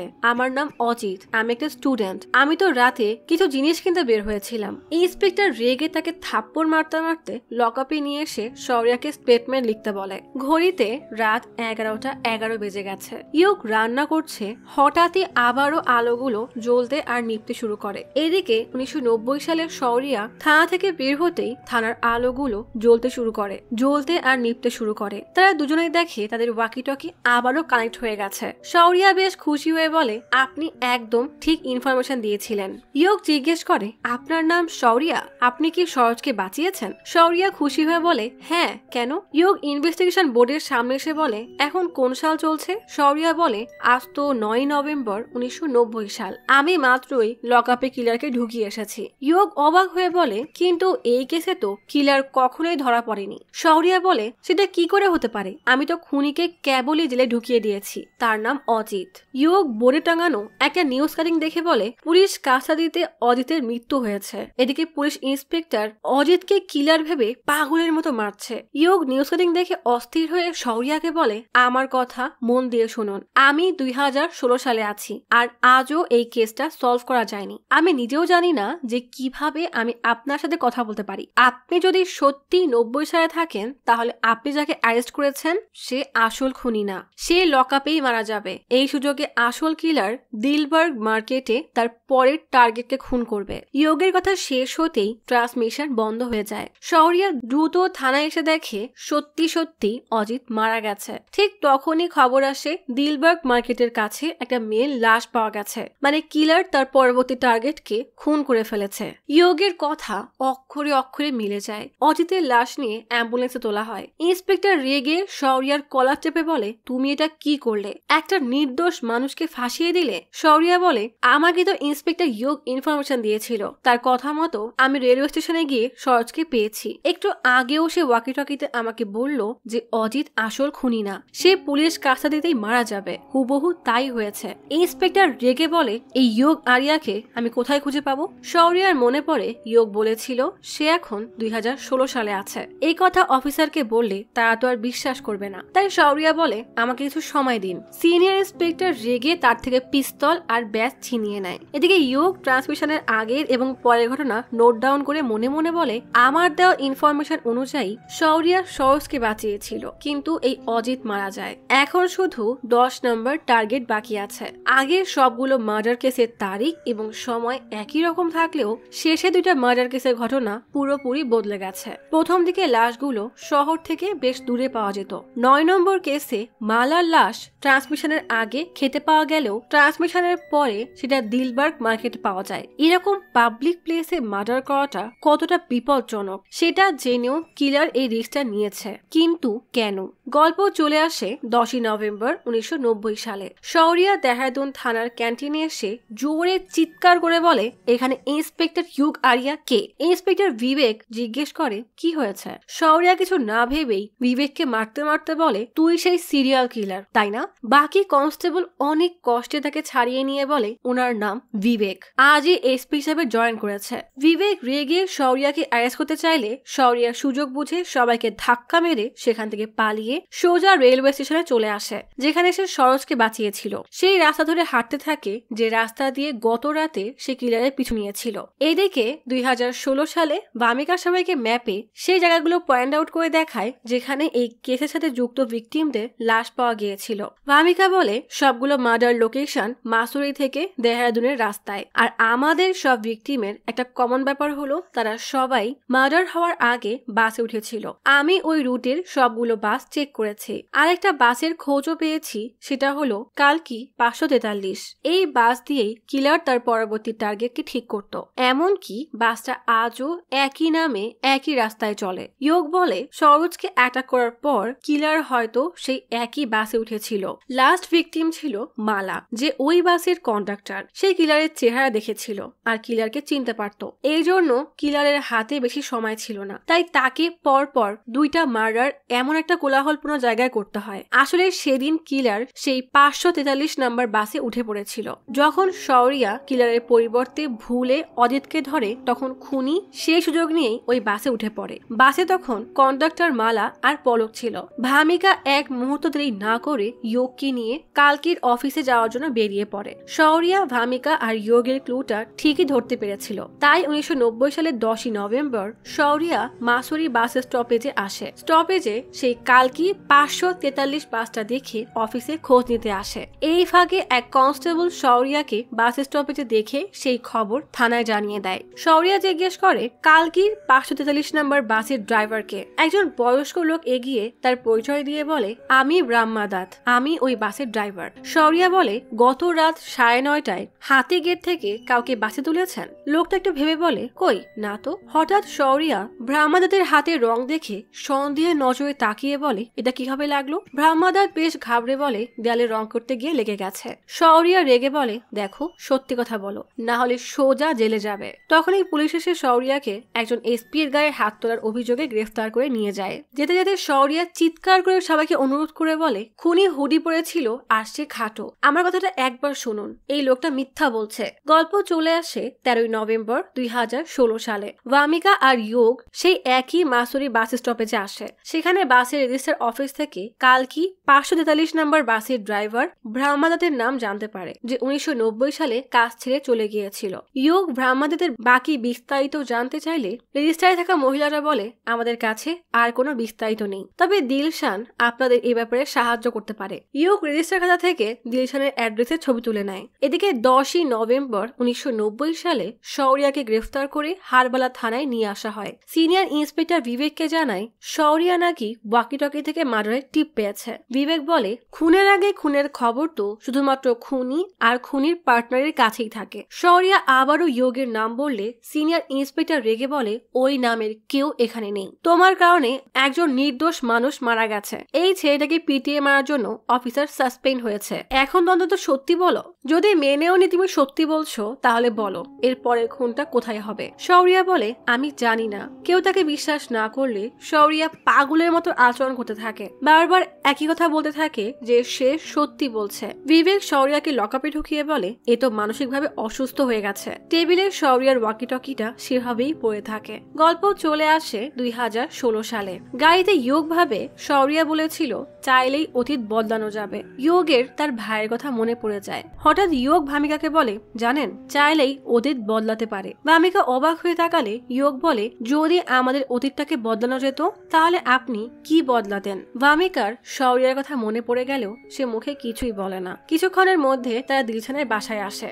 অনেকবার কলিং বেল দেওয়ার পরও কেউ দরজা খোলে না। ইয়োগ জানালা থেকে দেখে ঘরের সব জিনিস ছড়িয়ে ছিটিয়ে আছে, টিভিটাও একা একাই চলছে। ইয়োগ ভামিকাকে বলে, কিছু একটা তো গন্ডগোল আছে। ভামিকা দরজায় জোরে ধাক্কা দিতেই দরজা একা একাই খুলে যায়। পিস্তল হাতে ইয়োগ আর ভামিকা বাসার ভিতরে ঢুকে এদিকে ওদিকে খুঁজতে খুঁজতে দেখে দিলশানের লাশ পড়ে আছে। তাকেও টাই অ্যান্ড ডাই কেসের মতোই খুন করা হয়েছে। এটা দেখে ভামিকা আর ইয়োগ দুজনেই হতবাক হয়ে যায়। দ্রুত ফরেন্সিক টিম সেখানে চলে আসে। ভামিকা জুয়ালকে কল করে সব জানিয়ে বলে, আমি 100% শিওর যে এটা ওই কিলারের কাজ। কেউ না কেউ আমাদেরকে ফলো করছে, না হলে এই কেসে তদন্ত করার সময় আমরা যখন দিলশানের খোঁজ পেলাম তখন তখনই ওকে কেন খুন করা হলো? জুয়াল রেগে বলে এটা কোল্ড কেস না, বরং নতুন একটা মার্ডার, আর এটা মাসুরির টিমের আন্ডারে পড়ে। খুব তাড়াতাড়ি তারা সেখানে পৌঁছে যাবে। ভামিকা বলে কিন্তু ভিকটিম তো কিলারকে চিনতো। এদিকে মাসুরি পুলিশ টিমের হেড হারমান তার টিম নিয়ে এসে রেগে ইয়োগকে বলে তোর কারণে খুনটা হয়েছে, না তোরা এই কেসটা রিওপেন করতি আর না এই খুনটা হতো। ইয়োগের সাথে হারমানের কথা কাটাকাটি শুরু হয়ে গেলে ভামিকা এসে ধমক দিয়ে তাদেরকে থামিয়ে হারমানকে ভেতরে পাঠিয়ে দেয়। ভামিকা রেগে ইয়োগকে বলে তুমি কি বুঝতে পারছো না যে এখানে কি হচ্ছে? ইয়োগ বিরক্ত হয়ে বলে ওই হারমান ঠিকই বলেছে, আমার কারণেই খুনটা হয়েছে। ওই ট্রান্সমিশন না হলে আজকে আমাদের এই দিন দেখতে হতো না। ভামিকা অবাক হয়ে বলে কিসের কথা বলছো? ইয়োগ দ্রুত বাসার দিকে যেতে যেতে বলে আমার জন্যই যেহেতু সব হয়েছে আমি সব ঠিক করব, এখনো সুযোগ আছে। গল্প চলে আসে 10ই নভেম্বর 1990 সালে। শৌরিয়া হারবালা থানার লকআপে বসে আছে। এদিকে ইয়োগ বাড়ি এসে দেখে 11টা 11 বাজতে আর মাত্র 1 মিনিট বাকি। ইয়োগ আপন মনে বলে প্রতিদিন ঠিক এই সময় ট্রান্সমিশন হয়েছে আর সেটা মাত্র 1 মিনিটের জন্য। আজও অবশ্যই ট্রান্সমিশন হবে। ইয়োগের কথাই সত্যি হয়। হঠাৎ শৌরিয়ার থানার আলো জ্বলতে আর নিভতে শুরু করে। ডিউটিতে থাকা কনস্টেবল জেনারেটর অন করতে স্টোর হাউসে যায়। এদিকে ইয়োগের বাড়ির চারপাশেও ভোল্টেজ আপ ডাউন করতে থাকে। ইয়োগ ওয়াকিটকিটা হাতে নিয়ে অস্থির হয়ে বলে শৌরিয়া আপনি কি আমার কথা শুনতে পাচ্ছেন?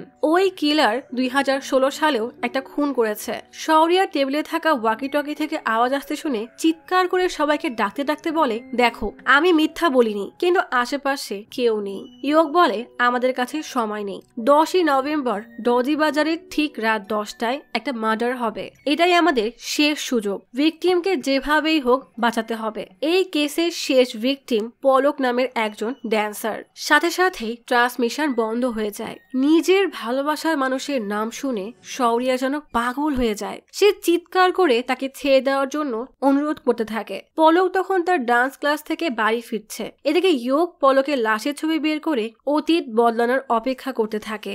10ই নভেম্বর 1990 সন্ধ্যা 7টা। তাল তরঙ্গ ডান্স স্টুডিওর গ্রিন রুমে বসে রূপাল খেয়াল করে পলকের চুলে নতুন এক হেয়ার ক্লিপ। রূপাল জিজ্ঞেস করে এটা কি বার্থডে গিফট শৌরিয়া দিয়েছে? পলক হাসি দিয়ে বলে আজ শৌরিয়া আমাকে নিতে আসবে। রূপাল খেয়াল করে পলকের হাতে সিনেমা হলের টিকিট, মানে তারা এখন সিনেমা দেখতে যাবে। রূপাল আর কিছু না বলেই চলে যায়। গল্প চলে আসে 7 ঘন্টা আগে। সাউনি টকি সিনেমা হলের বাইরে পলক শৌরিয়ার জন্য অপেক্ষা করছে। বেশ কিছুক্ষণ পরে শৌরিয়া এসে পলককে বার্থডে উইশ করে। পলক তাকে টেনে সিনেমা হলের ভেতরে নিতে গেলেই শৌরিয়া বলে আজ না, নতুন এক মার্ডার কেস এসেছে, অনেক জটিল কেস। পলক বলে ঠিক আছে আমরা অন্য কোনো সময় দেখে নিব। তখনই শৌরিয়া পকেট থেকে সেই হেয়ার ক্লিপটা বের করে দিয়ে বলে এই নাও তোমার জন্মদিনের গিফট। পলক গিফটটা পেয়ে অনেক খুশি হয়ে যায়। শৌরিয়া বলে আজ রাতে একসাথে মুভি দেখবো। পলক জিজ্ঞেস করে তুমি শিওর তো যে আমাকে সময় দিতে পারবে? শৌরিয়া বলে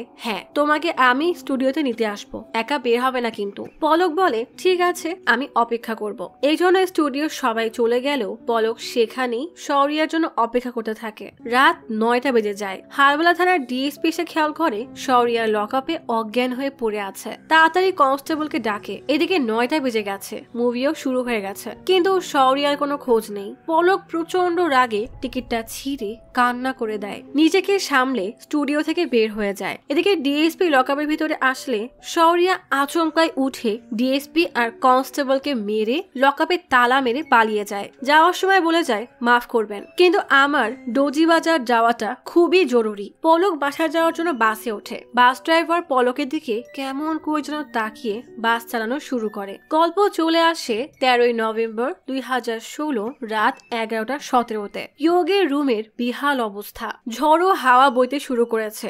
আলো টিম টিম করে জ্বলছে। শৌরিয়া দৌড়াতে দৌড়াতে হাইওয়েতে চলে আসে। বাতাসের কারণে রুমের সব কাগজপত্র উড়ে যাচ্ছে। ইয়োগ পলকের লাশের ছবি দেখে তাকিয়ে অপেক্ষা করছে কখন ছবিটা বদলে যাবে। বাকি অফিসাররা এসে ডিএসপি কে লকআপ থেকে বের করলে সে বলে শৌরিয়া ডোজি বাজারের কথা বলেছিল, এখনই সেখানে চলো বলেই টিম নিয়ে বেরিয়ে পড়ে। পলকের বাস ডোজি বাজার আসলে পলক বাস থেকে নেমে যায়। দিলশান দূর থেকে দাঁড়িয়ে পলককে হেঁটে যেতে দেখে। শৌরিয়া গাইতে গাইতে লিফট চাইতে থাকে, কিন্তু কেউ তাকে লিফট দেয় না। তাই এক বাইকওয়ালাকে ফেলে দিয়ে তার বাইক নিয়ে পালায়। পলক রাস্তা দিয়ে হেঁটে যাচ্ছে। রাত হয়ে যাওয়ায় আশেপাশের দোকানদাররা সব দোকান বন্ধ করে দেয়। হুডি পরা এক লোক পলকের পিছু নেয়। ডিএসপি SHO কে বলে ডোজি বাজারের ব্যাকআপ পাঠাও। পলকের হঠাৎ খটকা লাগে, পিছু ফিরে দেখে সেখানে কেউ নেই। তাই আবারও হাঁটা শুরু করে দেয়। কিছুক্ষণ পর কিছু একটা আন্দাজ করে পিছু না ফিরেই দৌড়াতে শুরু করে। একটু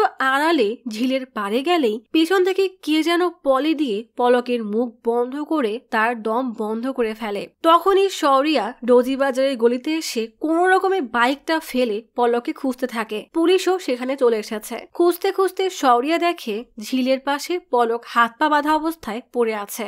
অজানা এক ভয়ে শৌরিয়ার দম আটকে আসে। দ্রুত কাছে এসে চেক করে দেখে পলক মারা গেছে। শৌরিয়া পলকের মাথা বুকে চেপে হাহাকার করে কান্না করে দেয়। ইয়োগের বাসার আলোটা ঠিক হয়ে যায়, সাথে সাথে বাতাসও বন্ধ হয়ে যায়। শৌরিয়া পলককে চিৎকার করে ডাকতে ডাকতে কান্না করতে থাকে। পুলিশের ওয়াকিটকির শব্দ পেয়ে শৌরিয়া দ্রুত সেখান থেকে সরে যায়। দিলশানকেও ঝিলের পাশ দিয়ে দৌড়ে যেতে দেখা যায়। পুলিশরা পলকের লাশ চেক করে দেখে লাশ এখনো গরম, মানে খুনি আশেপাশে কোথাও আছে। ইয়োগ চিন্তায় পড়ে যায়। চেয়ারে বসে তার ক্রাইম বোর্ডের দিকে তাকিয়ে দিলশানের ছবি দেখে আনমনে বলে 26 বছর ধরে কোনো খুন করেনি, তাহলে হঠাৎ এই খুন কেন করলো? 2016 সালের 14 নভেম্বর অটোপসি রুমে ডক্টর দিলশানের সব ক্ষত চেক করছে। বামেকে সব দেখতে না পেরে বাইরে এসে বসলে তার 1997 সালে 7 জনের কথা মনে পড়ে যায়। এমনই এক অটোপসি রুম থেকে বেরিয়ে সেদিন ডিস্ট্রিক্ট পুলিশ হেডকোয়ার্টারের সিঁড়িতে বসে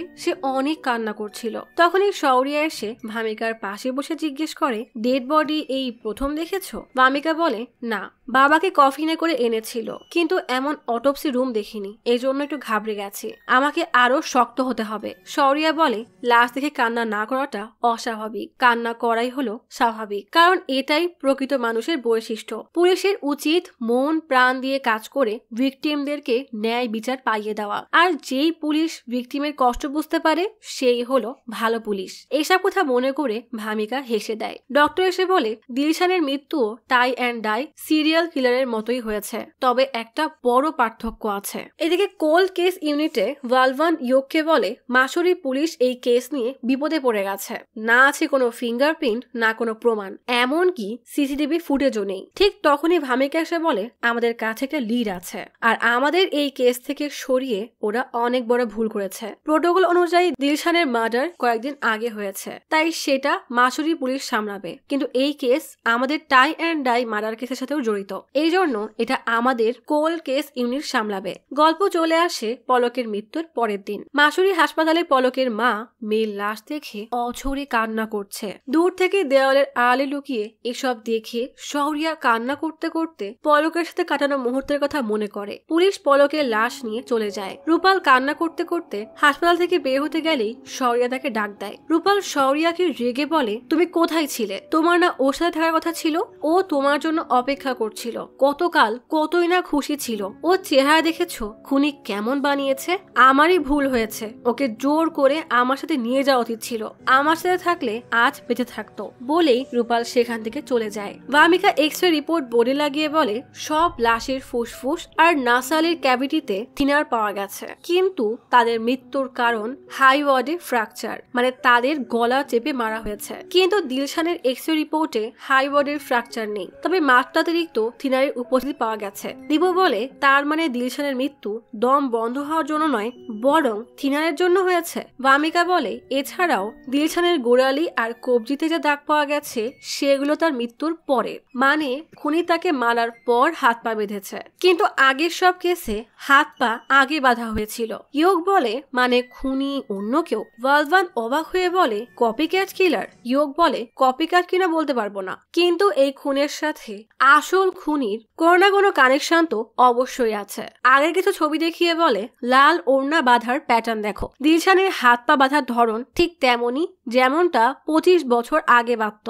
ভামিকা বলে, মানে তুই বলতে চাচ্ছিস হয়তো খুনি এক, না হলে দুজনের মধ্যে কোনো কানেকশন আছে? পিয়াল হুট করেই ব্যাগ থেকে একটা জিনিস বের করে বলে, আমি এই প্রমাণটা চুরি করেছিলাম। ভামিকা জিনিসটা হাতে নিয়ে দেখে ভাঙা কাপের টুকরো। পিয়াল বলে, যদি এতে ফিঙ্গারপ্রিন্ট পাওয়া যায় তাই নিয়ে নিয়েছিলাম। বলবান বলে, সিসিটিভিতে কিছু পাওয়া যায়নি, কিন্তু আপনি যেদিন আমাকে কল করেছিলেন সেদিন পেছন থেকে বরযাত্রী যাওয়ার শব্দ পেয়েছিলাম। ক্যামেরাম্যানের সাথে হয়তো বরযাত্রীরা ভিডিও করেছিল, আমি খোঁজ নিয়ে দেখছি। অতীতে শৌরিয়া তার বাসার সামনে এসে দেখে পুলিশ দাঁড়ানো, তাই সেখান থেকে সরে পেছনের দিকে চলে যায়। ভামিকা বলে, 1990 সালের পর আর কোনো খুন হয়নি। যখনই আমরা তদন্ত নতুন করে শুরু করলাম তখনই দিলশানের মৃত্যু হয়, তাও আবার সেদিন যেদিন আমরা ওই বাস ড্রাইভারের খোঁজে গেলাম। ইয়োগ বলে, না, বাস ড্রাইভার সাসপেক্ট হতে পারে না, কারণ ক্রিমিনাল এক্সপার্টিস অনুযায়ী ওই সময় খুনির বয়স 22 থেকে 23 বছর হবে। যদি ড্রাইভার খুনি হয়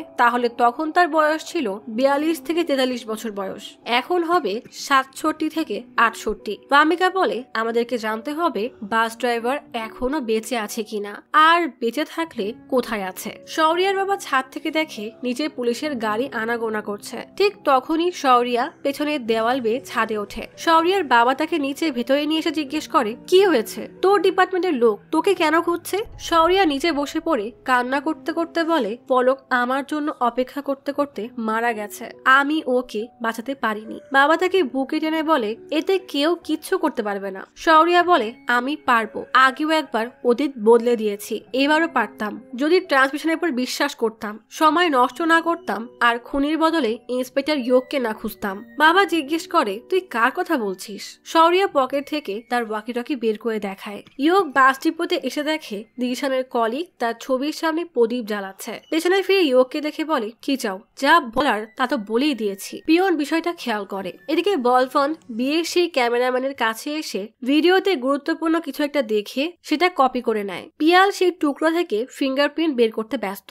বাস ডিপো অফিসের পিয়ন ইয়োগকে বলে, গত সপ্তাহে ব্রহ্মাদাত দিলশার ম্যাডামের সাথে দেখা করতে এসেছিল, তাদের ঝগড়াও হয়। দিলশার ম্যাডাম হুমকি দিয়েছিল তার সম্পর্কে পুলিশকে বলে দিবে। ইয়োগ জিজ্ঞেস করে, তাকে কোথায় পাওয়া যাবে? পিয়ন বলে, ব্রহ্মাদাত এখন বাসান বিহারে সাতপাল নামের এক রঙের দোকানে কাজ করে। ভামিকা সার্ভিলেন্স রুম এসে বলে, ব্রহ্মাদাত নামের এক লোককে খুঁজছি, বয়স 67 বছর হবে, দেখো কোনো ক্রিমিনাল রেকর্ড আছে কিনা। চেক করে একজনকে পাওয়া যায়। ইয়োগ সেই রঙের দোকানে এসে জানতে পারে ব্রহ্মাদাত এক সপ্তাহ ধরে কাজে আসে না। দোকানদার বলে, সে তো অনেক ফাঁকিবাজ, গতবার দয়া করে চাকরিতে রেখেছিলাম কারণ সে অ্যাক্সিডেন্ট করেছিল। ভামিকা সার্ভিলেন্স রুম থেকে জানতে পারে 2 বছর আগে দেহরাদুনে বেতাল হাসপাতালের সামনে ব্রহ্মাদাত কারোর গাড়ির সাথে অ্যাক্সিডেন্ট করেছিল। বেশি ক্ষয়ক্ষতি হয়নি, তাই জরিমানা না নিয়ে ছেড়ে দেওয়া হয়েছে, তবে পুলিশ রেকর্ডে তার বিস্তারিত আছে। ভামিকা ব্রহ্মাদাতের ছবি, নম্বর আর ঠিকানার ছবি তুলে নেয়। বলবানকে কল দিয়ে বলে, ছবি আমি পাঠিয়ে দিয়েছি, দেখো। বলবান তখন বিয়ের ভিডিও দেখছে। হঠাৎ খেয়াল করে দেখে ভামিকার পাঠানো ছবি আর বিয়ের ভিডিওতে দেখা সন্দেহজনক ব্যক্তি একই লোক। ভামিকা ব্রহ্মাদাতের বাসায় এসে দেখে দরজায় তালা মারা। হ্যাজবোল্টে অনেকগুলো চিঠি। একটা চিঠি খুলে দেখে বেতাল হাসপাতালের রিপোর্ট। বলবান পিয়ালকে ডেকে ছবিটা দেখায়। পিয়াল বলে, ওই ভাঙা কাপে এক লোকের ফিঙ্গারপ্রিন্ট পেয়েছে, কিন্তু ব্রহ্মাদাতের সাথে ম্যাচ করার জন্য তো কোনো স্যাম্পল লাগবে। ভামিকা পাশের এক মহিলাকে জিজ্ঞেস করলে সে জানায়, অনেকদিন ধরে ব্রহ্মাদাতকে এখানে দেখি না, কেউ কেউ তো বলছে সে নাকি হাসপাতালে ভর্তি। বলবান ভামিকার পাঠানো ফাইল ওপেন করে দেখে সেখানে ফিঙ্গারপ্রিন্ট আছে। পিয়াল তাড়াতাড়ি সেই ফিঙ্গারপ্রিন্টের সাথে ম্যাচ করতে যায়। ইয়োগ পেইন্টের দোকানদার থেকে ব্রহ্মাদাত সম্পর্কে সব তথ্য লিখে নেয়। ভামিকা বেতাল হাসপাতালের উদ্দেশ্যে রওনা দেয়। পথে বলবান কল দিয়ে বলে, ব্রহ্মাদাতের সাথে দিলশানের বাসায় পাওয়া কাপের ফিঙ্গারপ্রিন্ট ম্যাচ হয়ে গেছে, তার মানে খুনি ব্রহ্মাদাতই। ভামিকা বলে, আমিও তাকে পেয়ে গেছি, দ্রুত বেতাল হাসপাতালে আসো। বলবান কল কেটে ইয়োগকে কল দিয়ে বলে, ব্রহ্মাদাতের সাথে ফিঙ্গারপ্রিন্ট ম্যাচ হয়ে গেছে, তুই জলদি বেতাল হাসপাতালে আয়। ইয়োগ বলে, আর কিলার ব্রহ্মাদাত না, তার তো বয়স কম, আমি নতুন কিছু তথ্য পেয়েছি। বলবান আর কিছু না শুনে কল কেটে দেয়। অতীতে শৌরিয়ার বাবা টিভিতে পলকের মৃত্যুর খবর শুনছে। ঘড়িতে সময় রাত 11:11। ইয়োগ যে রাস্তা দিয়ে যাচ্ছে সেখানে সিগন্যাল টিম টিম করা শুরু করে। সাথে সাথে শৌরিয়ার বাসার আলো জ্বলতে আর নিভতে থাকে। শৌরিয়া জলদি উঠে ওয়াকিটকি হাতে নেয়। ইয়োগ ফোন চেক করতে গেলেই হঠাৎ তার সামনে একটা ট্রাক চলে আসে। তাল সামলাতে না পেরে ইয়োগ ছিটকে পড়ে যায়। সামান্য আহত হওয়ায় ইয়োগ কোনো রকমে উঠে গিয়ে ব্যাগ থেকে ওয়াকিটকি বের করে শৌরিয়া শৌর্যাকে জিজ্ঞেস করে শেষ খুন কি থামাতে পেরেছেন। শৌর্যা জিজ্ঞেস করে তুমি বলেছিলে তুমি 2016 সাল থেকে বলছো, তুমি কি পলকের কিলারকে ধরতে পেরেছো? ইয়োগ কোনো উত্তর না দিয়ে বলে ওই কেসটা। শৌর্যা বলে ওটা কোনো কেস না, পলক আমার জীবন ছিল, আমরা একে অপরকে অনেক ভালোবাসতাম, ওকে বাঁচানোর জন্য আমি কিছুই করতে পারিনি, শুধু জানতে চাই খুনি কি ধরা পড়েছে, ওর কি ফাঁসির শাস্তি হয়েছে? ইয়োগ বলে খুনি কে জানি না, কিন্তু বাস ডিপোতে কাজ করা দিলশানের খুন হয়েছে, সে হয়তো খুনিকে জানতো। শৌর্যা বলে দিলশান তাহলে কি বাস ড্রাইভার মেরেছে? ব্রহ্মাদত্তি কি সেই টাই অ্যান্ড ডাই কিলার? ইয়োগ বলে না, আপনি দিলশানকে জিজ্ঞেস করেন, আমার মনে হয় খুনটা ব্রহ্মাদত্ত করিনি। কিন্তু শৌর্যা আর কিছু না শুনে ওয়াকিটকি রেখেই হাঁটা দেয়। অতীতে কথা বলার সময় শেষ, সবকিছু আবারও স্বাভাবিক হয়ে যায়। শৌর্যের বাবা উপরে এসে দেখে শৌর্যা বন্দুক নিয়ে বের হয়ে যাচ্ছে, বারবার ডাকলেও শোনে না। ভামিকা হাসপাতালে পৌঁছে যায়। শৌর্যা এক চাওয়ালা থেকে ব্রহ্মাদত্তের একটি ঠিকানা নিয়ে রিসেপশনে এসে তার কথা জিজ্ঞেস করলে তারা জানায় এই নামে কোনো পেশেন্ট এই হাসপাতালে নেই। ভামিকা ফিরেই যাচ্ছিল, তখনই একজন বলে ব্রহ্মাদত্ত না, তবে তার ছেলে বীরজু এখানে ভর্তি। ভামিকা দৌড়ে বীরজু রুমে আসে। উপর থেকে ব্রহ্মাদত্ত দাঁড়িয়ে সব দেখছে। অতীতের শৌর্যা ব্রহ্মাদত্তের বাসায় চলে আসে। এদিকে ভামিকা লিফটে ওঠে। শৌর্যা ভেতরে এসে দেখে দরজা আটকানো। জানালা থেকে রঙের কোটা দেখে রাগে ফুটতে থাকে। ভামিকা এত ব্যস্ত যে বাকি কাউকে দেখার সময় তার নেই। শৌর্যা দরজা ভেঙে ভেতরে ঢুকে সব ওলটপালট করে খুঁজতে খুঁজতে এক আলমারি খুলে দেখে অনেকগুলো পুতুল রক্তাক্ত অবস্থায় পড়ে আছে। এক ট্রাঙ্ক খুলে দেখে তাতে লাল ওড়না। ভামিকা রুমের সামনে এসে বন্দুক বের করে অ্যাটাকের জন্য অপেক্ষা করে। শৌর্যা লাল ওড়নার সাথে একটা থিনারের বোতল পেয়ে যায়। ঠিক তখনই জানালায় কারোর হেঁটে আসা ছায়া দেখে বন্দুক তাক করে। বর্তমানে ভামিকা বন্দুক তাক করে কেবিনে ঢোকে। গল্প চলে আসে 1978 সালের 29শে জানুয়ারিতে। মাসুরির এক বাসায় মা চোখে কাজল, কপালে টিপ পরে সাজুগুজু করছে। দরজার আড়াল থেকে ছোট্ট এক বাচ্চা লুকিয়ে সব দেখছে। তবে তার এই সাজাগোজা পছন্দ না, তাই মাকে বিরক্ত করার জন্য সে রান্নাঘরে একটা গ্লাস ইচ্ছা করে ফেলে দেয়। মা এসব দেখে রেগে লাল ওড়না দিয়ে বাচ্চাটার হাত আর পা বেঁধে রেখে চলে যায়। গল্প চলে আসে 1990 সালে। শৌর্যার সামনে ব্রহ্মাদত্ত এসে দাঁড়ায়। এদিকে ভামিকা কেবিনে কাউকে দেখতে পায় না, কিন্তু পাশের বেডে একজনকে দেখে সেদিকে এগোয়। ব্রহ্মাদত্ত শৌর্যাকে দেখে পালাতে গেলেই শৌর্যা তাকে ধরে ফেলে। তাদের মধ্যে হাতাহাতি শুরু হয়ে যায়। ভামিকা এসে দেখে ব্রহ্মাদত্তের ছেলে বীরজু বেডে শোয়া। শৌর্যা ব্রহ্মাদত্তকে মেরে কোণঠাসা করে ফেলে। ইয়োগ ভামিকাকে কল করলে ভামিকা বলে ব্রহ্মাদত্ত পালিয়ে গেছে। ইয়োগ বলে ব্রহ্মাদত্ত টাই অ্যান্ড ডাই কিলার না, সে আসলে অন্য কাউকে বাঁচাতে দিলশানকে খুন করেছে। তখন খুনি 22 থেকে 23 বছরের ছিল। ভামিকার হঠাৎ খটকা লাগে, তাহলে কি বীরজুই আসল খুনি? এদিকে শৌর্যা যখন ব্রহ্মাদত্তকে মারছিল, পেছন থেকে কে একজন এসে গামছাতে নিয়ে শৌর্যার গলায় ফাঁস দেয়। শৌর্যা কোনো রকমে মাথা ঘুরিয়ে লোকটার চেহারা দেখে ফেলে। এ আর কেউ নয় বরং ব্রহ্মাদত্তের ছেলে বীরজু। আর এই বীরজুই আসল টাই অ্যান্ড ডাই কিলার। ভামিকা ভালো করে তার দিকে তাকালে বীরজু আচমকা চোখ খোলে। ভামিকা ভয়ে সরতে গেলেই বীরজু ভামিকাকে ধরে মারার চেষ্টা করে। তার হাত থেকে ফোনটা পড়ে যায়, কিন্তু কল অন থাকায় ইয়োগ সব শুনতে পায় যে সেখানে কি হচ্ছে। শৌর্যা নিজেকে ছাড়িয়ে বীরজুকে মেরে জিজ্ঞেস করে বল আমার পলককে কেন খুন করেছিস? বর্তমানে ভামিকা নিজেকে কোনো রকমে ছাড়িয়ে নেয়। অতীতে বীরজু শৌর্যাকে আঘাত করে পালিয়ে যায়। বর্তমানে বীরজু ভামিকাকে স্যালাইনের পাইপ দিয়ে গলায় ফাঁস দেয়। তখনই বলবন্ত আর ইয়োগ হাসপাতালে চলে আসে। অতীতে শৌর্যা তখন বীরজুর পেছনে দৌড়াচ্ছে। ইয়োগ রিসেপশন থেকে ব্রহ্মাদত্তের রুম নম্বর শুনেই দৌড়ে আসে। ভামিকা পাশ ফিরে কোনো রকমে ওয়াটার পট হাতে নেওয়ার চেষ্টা করে, কিন্তু পারে না। ভামিকার প্রায় যায় যায় অবস্থা হয়ে যায়। অতীতে বীরজু দৌড়ে হাইওয়েতে ওঠে। ভামিকা ওয়াটার পট হাতে নিয়ে বীরজুর মাথায় দুটো আঘাত করতেই বীরজু তাকে ছেড়ে দেয়, আর ভামিকা এ যাত্রায় কোনো রকমে বেঁচে যায়। ইয়োগ আর বলবন ভেতরে এসে ভামিকাকে সরিয়ে নিলে বলবন বলে এ আবার কে? ব্রহ্মাদত্ত কোথায়? ইয়োগ বীরজুর দিকে বন্দুক তাক করে বলে এই সেই টাই অ্যান্ড ডাই কেসের খুনি। বীরজু অভিনয় করে বলে আমি কোনো খুনি না, কি বলছেন এসব? চোখ খুলে দেখি ম্যাডাম দাঁড়ানো, তাই ভয়ে তাকে মারতে গিয়েছিলাম। ইয়োগ প্রচুর রেগে কষে এক চড় মারে।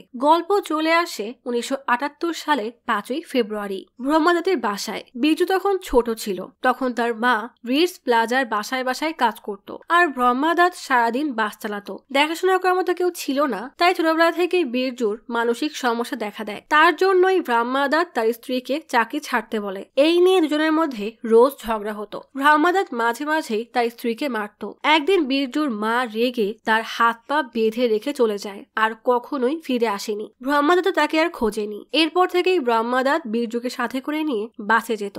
বাসের মহিলাদেরকে দেখলেই তার রাগ হতো, কারণ তার মায়ের মতো কোনো স্বাধীন চেতা জব করা মেয়েকে তার একদম পছন্দ হতো না। মায়ের কথা মনে করে তাদের উপর অ্যাটাক করত। 1988 সালের 22শে মে বীরজু বড় হয়ে গেলে ব্রহ্মাদাত তাকে এক রঙের দোকানে কাজ দেয়। সেখান থেকেই বীরজুর থিনারের গন্ধ শুকার অভ্যাস তৈরি হয়। সারা দিন নেশার ঘরে থাকতো। সেখান থেকে থিনার চুরি করে তারপর প্রচন্ড রেগে অ্যাটাক করত। দোকানের মালিক তার এমন হাবভাব দেখে তাকে চাকরি থেকে বের করে দেয়, কিন্তু অ্যাডভান্সে টাকা ফেরত দিতে হবে, তাই তার জায়গায় ব্রহ্মাদাত চাকরিতে জয়েন করে। বীরজুকে বাসায় একা রাখতে পারবে না, তাহলে সে নেশা করবে, তাই সাথে করে বাসে নিয়ে আসতো। আর সেটাই হয় বীরজুর শিকারের আস্তানা। একদিন বাসের এক মেয়েকে টার্গেট করে মারতো। ইয়োগ বীরজুকে জিজ্ঞেস করে, কি ঠিক বলছি তো? বীরজু হেসে বলে, অনেক ভালো গল্প বলেছেন, এ নিয়ে তো মুভি হয়ে যাবে। ইয়োগ খেয়াল করে বীরজুর গলায় বেশ গভীর আঁচড়ের দাগ। পিয়াল বলবানকে কল দিয়ে বলে, খবর শুনেছেন? খবরে বলছে 26 বছর পর টাই অ্যান্ড ডাই কিলারকে পুলিশ ধরতে পেরেছে। ব্রহ্মাদাত বলে, আমি সেই টাই অ্যান্ড ডাই কিলার। ছেলেকে বাঁচানোর জন্য ব্রহ্মাদাত নিজেই আত্মসমর্পণ করে। পরের দিন আইজি অফিসে এসে ভামিকা এসপি কে বীরজুর কথা বললে এসপি বলে, তোমার উপর অ্যাটাকের জন্য আমি তাকে গ্রেফতার করতে পারি, কিন্তু টাই অ্যান্ড ডাই কেসের কিলার হিসেবে গ্রেফতার করা সম্ভব না, কারণ ব্রহ্মাদাত নিজে এসে সারেন্ডার করে বয়ান দিয়েছে। ভামিকা বলে, আমি জানি দিলশানকে ব্রহ্মাদাতই মেরেছে, কিন্তু যখন বুঝতে পেরেছে তার ছেলেকেও ধরা হবে, তখন ছেলেকে বাঁচাতে তার সব দোষ নিজের উপর নিয়ে নিয়েছে। এসপি জুয়াল জিজ্ঞেস করে, তোমার কাছে বীরজুর কনফেশন বা কোনো প্রমাণ আছে? ভামিকা বলে, নেই। জুয়াল বলে, মিডিয়ার পুরো ফোকাস এখন এখানে। যখন জানতে পারবে আমরা ভুল মানুষকে গ্রেফতার করেছি, তখন এ নিয়ে হাঙ্গামা হবে। কেউ কি বিশ্বাস করবে যে আসল খুনি সে পঙ্গু? আমি প্রমাণ ছাড়া কিচ্ছু করতে পারবো না। ভামিকা বলে, প্রমাণ আমি এনে দিব। কিন্তু জুয়াল তার কোনো কথাই শোনে না। থানার বাইরে মিডিয়ার প্রচুর ভিড়। ইয়োগ ভিড় ঠেলে ভেতরে আসলে হারমান তাকে আটকে বলে, ব্রহ্মাদাত সারেন্ডার করেছে, কনফেশনও দিয়ে দিয়েছে। ইয়োগ বলে, টাই অ্যান্ড ডাই আমাদের কেস ছিল। এ নিয়ে হারমানের সাথে ইয়োগের হাতাহাতি শুরু হয়ে গেলে ভামিকা এসে ঝাড়ি মেরে বলে, আমাকে আইজি স্যার ব্রিফিং করতে পাঠিয়েছে। এই সুযোগে ভামিকা ইয়োগকে বলে, যাও ব্রহ্মাদাতকে কাউন্টার কোশ্চেন করো। আর হারমানকে ব্যস্ত রাখতে বলে, আমাকে ব্রহ্মাদাতের কনফেশন দেখাও। ইয়োগ ইনকোয়ারি রুমে এসে সবাইকে বের করে দেয়। ব্রহ্মাদাতকে সব ভিকটিমদের ছবি দেখায়। মালার ছবি আসলেই ব্রহ্মাদাত মুখ ঘুরিয়ে নেয়। ইয়োগ তাকে জোর করে দেখিয়ে বলে, দেখ তোর ছেলে এই মেয়েটার কি অবস্থা করেছে। ব্রহ্মাদাতের মনে পড়ে যায় মালা নামের মেয়েটাকে খুন করার সময় ব্রহ্মাদাত বীরজুকে দেখেছিল। ব্রহ্মাদাতকে দেখেই বীরজু পালিয়ে যায়। খুন হয়েছে দেখে ব্রহ্মাদাতও পালিয়ে যায়। ইয়োগ জিজ্ঞেস করে, এদের কি দোষ ছিল? ব্রহ্মাদাত বলে, আমার ছেলের কি দোষ? সে তো এখন হাসপাতালে ভর্তি, তার ভাগ্য তো সবসময়ই খারাপ। অতীতের শৌরিয়া বীরজুকে ধরে ফেলে। বীরজু দৌড়াতে বিল্ডিং এর শেষ মাথায় চলে আসে। একটু সামনেই পাহাড়ের ঢাল। শৌরিয়া বীরজুকে বেঘরে মারতে থাকে। হঠাৎ ব্রহ্মাদাত এসে শৌরিয়ার মাথায় কাঠ দিয়ে বাড়ি মারে। ব্রহ্মাদাত ছেলেকে জড়িয়ে ধরে শৌরিয়াকে জিজ্ঞেস করে, কি করেছে ওকে কেন মারছেন? শৌরিয়া বলে, ওই দিন তুই মিথ্যা বলেছিলি।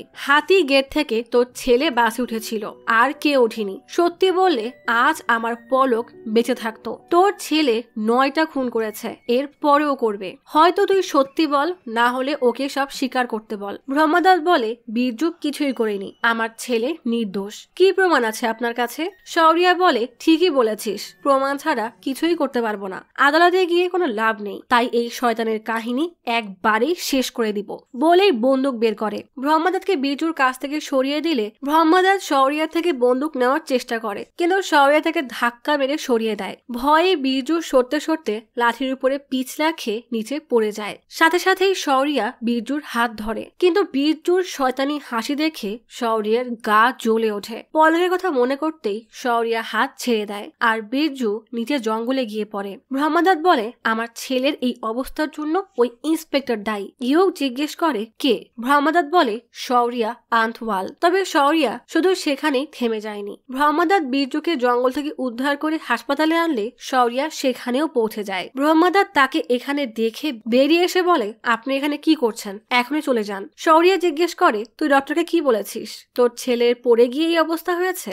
আর কত মিথ্যা বলবি? সত্যিটা বলে দে। আমি থানায় গিয়ে আমার অপরাধ স্বীকার করব। তুইও তোর ছেলেকে সারেন্ডার করাবি। ব্রহ্মাদত্ত হাত জোর করে বলে, না, আমার ছেলে কিছু করেনি, আপনি চলে যান। ওই দেখেন আমার ছেলের কি অবস্থা করেছেন, পঙ্গু বানিয়ে ওর জীবন তো শেষই করে দিয়েছেন। শৌরিয়া বলে, সৃষ্টিকর্তাকে ভয় কর। তোর ছেলে কত মানুষের জীবন নির্মমভাবে শেষ করেছে, তার পরিবার এখনো শোক কাটিয়ে উঠতে পারেনি। তাদের শান্তি সেদিনই হবে যেদিন বীরজু তার গুনাহ স্বীকার করবে। ব্রহ্মাদত্ত বলে, কোনো প্রমাণ আছে? থাকলে যাও, গ্রেফতার করো। বলেই ব্রহ্মাদত্ত ভেতরে চলে যায়। ব্রহ্মাদত্ত ইয়োগকে বলে, 25 বছর হয়ে গেছে, কেসটা বন্ধ ছিল, এমন কি দরকার পড়েছে যে এই কেস আবারও রিওপেন করতে হয়েছে?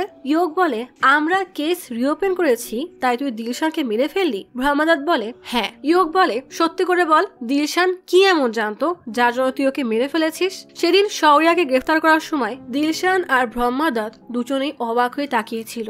শৌরিয়া থেকে খুনের বিবরণ শুনে দিলশান বলে, খুনি হুডি পরে, আবার নাকি খাটো, মনে তো হচ্ছে আমাদের বীরজুর কথা বলছে। সত্যি করে বল, আমি তোকে সেদিন বীরজুর সাথে বাস থেকে নামতে দেখেছিলাম। বীরজু তোকে একা রেখে হাতি গেটের দিকে গিয়েছিল, তাহলে তুই পুলিশকে মিথ্যা কেন বলেছিস? ব্রহ্মাদত্ত রেগে বলে, বীরজু কোথাও যায়নি, বীরজু বাসেই ছিল। ব্রহ্মাদত্ত বলে, ওই দিলশান যেমন কর্ম করেছে তেমনই ফল পেয়েছে। ইয়োগ জিজ্ঞেস করে, এর কি মানে? ব্রহ্মাদত্ত বলে, আমার যা বলার তা বলা হয়ে গেছে, দিলশান আর বাকিদেরকে আমি মেরেছি। ইয়োগ রেগে ব্রহ্মাদত্তের কলার ধরে চিৎকার করে বলে, দিলশানকে কেন মেরেছিস বল। হারমান দ্রুত কনস্টেবল নিয়ে এসে ইয়োগের থেকে ব্রহ্মাদত্তকে ছাড়িয়ে নিয়ে যায়। ইয়োগ বলে, আমাকে আর 5টা মিনিট দে, কিন্তু হারমান কোনো কথাই শোনে না। ইয়োগ ভামিকাকে এসে বলে, ওই একই পুরনো গল্প বলল, তবে এটাও বলছিল যে দিলশান যেমন কর্ম করেছে তেমন ফল পেয়েছে। কি জানি দিলশান এমন কি করেছে। ভামিকা বলে, হয়তো দিলশানের কাছে বীরজুর বিপক্ষে কোনো প্রমাণ ছিল,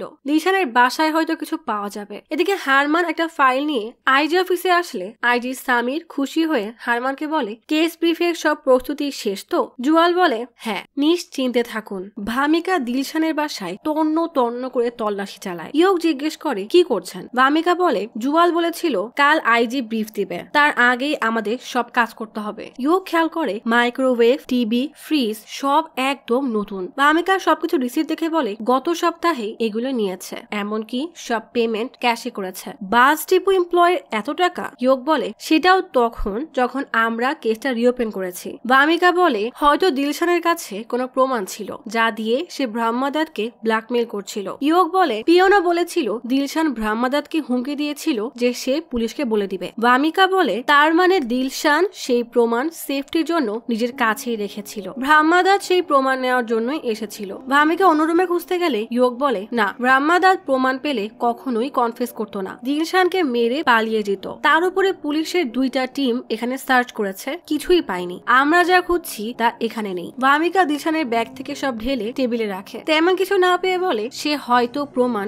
অন্য কোথাও লুকিয়েছে। হঠাৎ ভামিকা খেয়াল করে কাগজের মধ্যে মাসুই থেকে সুহানা যাওয়ার বাস টিকিট। বালবানকে বলে, সুহানাতে দিলশানের কোনো আত্মীয় থাকে কিনা সেটা খুঁজে বের করো। বালবান জানায় সুহানাতে দিলশানের চাচাতো বোন থাকে, 2 থেকে 3 বছর আগে তারা একসাথে থাকতো। ঠিকানা নিয়ে ভামিকা আর ইয়োগ বেরিয়ে পড়ে। সুহানায় এসে দিলশানের বোনকে জিজ্ঞেস করলে সে জানায়, আমরা বোন হলেও তেমন একটা ঘনিষ্ঠ সম্পর্ক ছিল না, আমাদের সম্পত্তিতে ভাগ ছিল, তাই সে এখানে মাঝে মাঝে আসত, কিন্তু তার অংশ সম্পূর্ণ আলাদা। ভামিকা এবং ইয়োগকে দিলশানের রুমে নিয়ে এসে দিলশানের বোন বলে, শেষবার যখন এসেছিল তখন সাথে একটা বড় ব্যাগ ছিল, ভেবেছিলাম কাপড় নিতে এসেছে, কিন্তু ব্যাগ এখানেই রেখে চলে যায়। পুরোনো আলমারি হওয়ায় ভামিকা কয়েকবার ধাক্কাধাক্কি করতেই আলমারিটা খুলে যায়, সেখানে একটা ব্যাগ পাওয়া যায়। ভামিকা আর ইয়োগ দুজনে মিলে খোঁজাখুঁজি শুরু করে। ইয়োগ একটা ছোট পুটলার মতো কিছু একটা পায়, যার ভেতরে কালো কাপড়ে মোড়ানো সেই প্রমাণ। এদিকে আইজি প্রেস ব্রিফিং এ এসে বলে, 26 বছর পর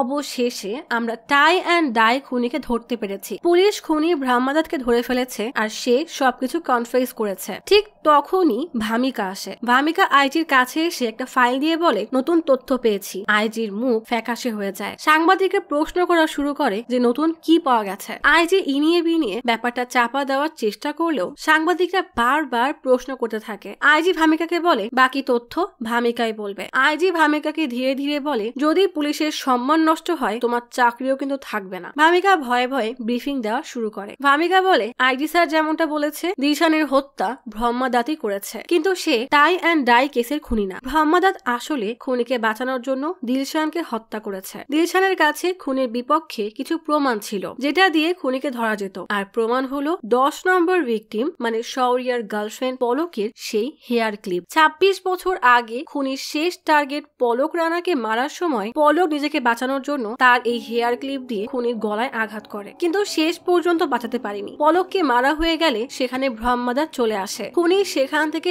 দৌড়ে পালায়, ব্রহ্মাদাতও তার পেছনে দৌড়ায়। এই সবকিছু আড়াল থেকে লুকিয়ে দিলশান দেখছিল। ব্রহ্মাদাত চলে গেলে দিলশান লাশের কাছে গিয়ে সেই ক্লিপটা উঠিয়ে নেয়। ভামিকা হেয়ার ক্লিপ দেখিয়ে বলে এটা দিয়ে করা আঘাতের দাগ এখনো খুনির গলায় আছে, আর এই ক্লিপে আমরা পলক এবং টাই অ্যান্ড ডাইয়ের আসল খুনির ডিএনএ স্যাম্পল পেয়েছি। আর ডিএনএ স্যাম্পল ব্রহ্মাদাত না, বরং তার ছেলের বিদ্যুর সাথে ম্যাচ করেছে। এই কথা শোনার পর সাংবাদিকরা হাততালি দেয়, আইজিও হাততালি দেয়। মনে মনে খুশি হলো ভামিকাকে সে কিছু না বলে চলে যায়। পুলিশ বিরজুকে ধরে নিয়ে আসে। টিভিতে এই খবর দেখে শৌরিয়ার বাবা বলে শৌরিয়া বলেছিল খুনিকে আমি ধরতে পারলাম না, কিন্তু এক না একদিন কেউ তাকে অবশ্যই ধরবে। পাশেই কফি হাতে ভামিকা দাঁড়ানো। পলকের মা খুনি ধরা পড়েছে দেখে খুশিতে কান্না করে দেয়। তখন ইয়োগ পলকের বাসায় এসে পলকের মাকে বলে আপনার মেয়ে অনেক সাহসী ছিল, শেষ পর্যন্ত লড়াই করে গেছে। তার হেয়ার ক্লিপের আঘাতের জন্যই আমরা খুনিকে ধরতে পেরেছি। মা বলে ক্লিপটা শৌরিয়াকে ওর জন্মদিনে গিফট করেছিল। সেদিন পলক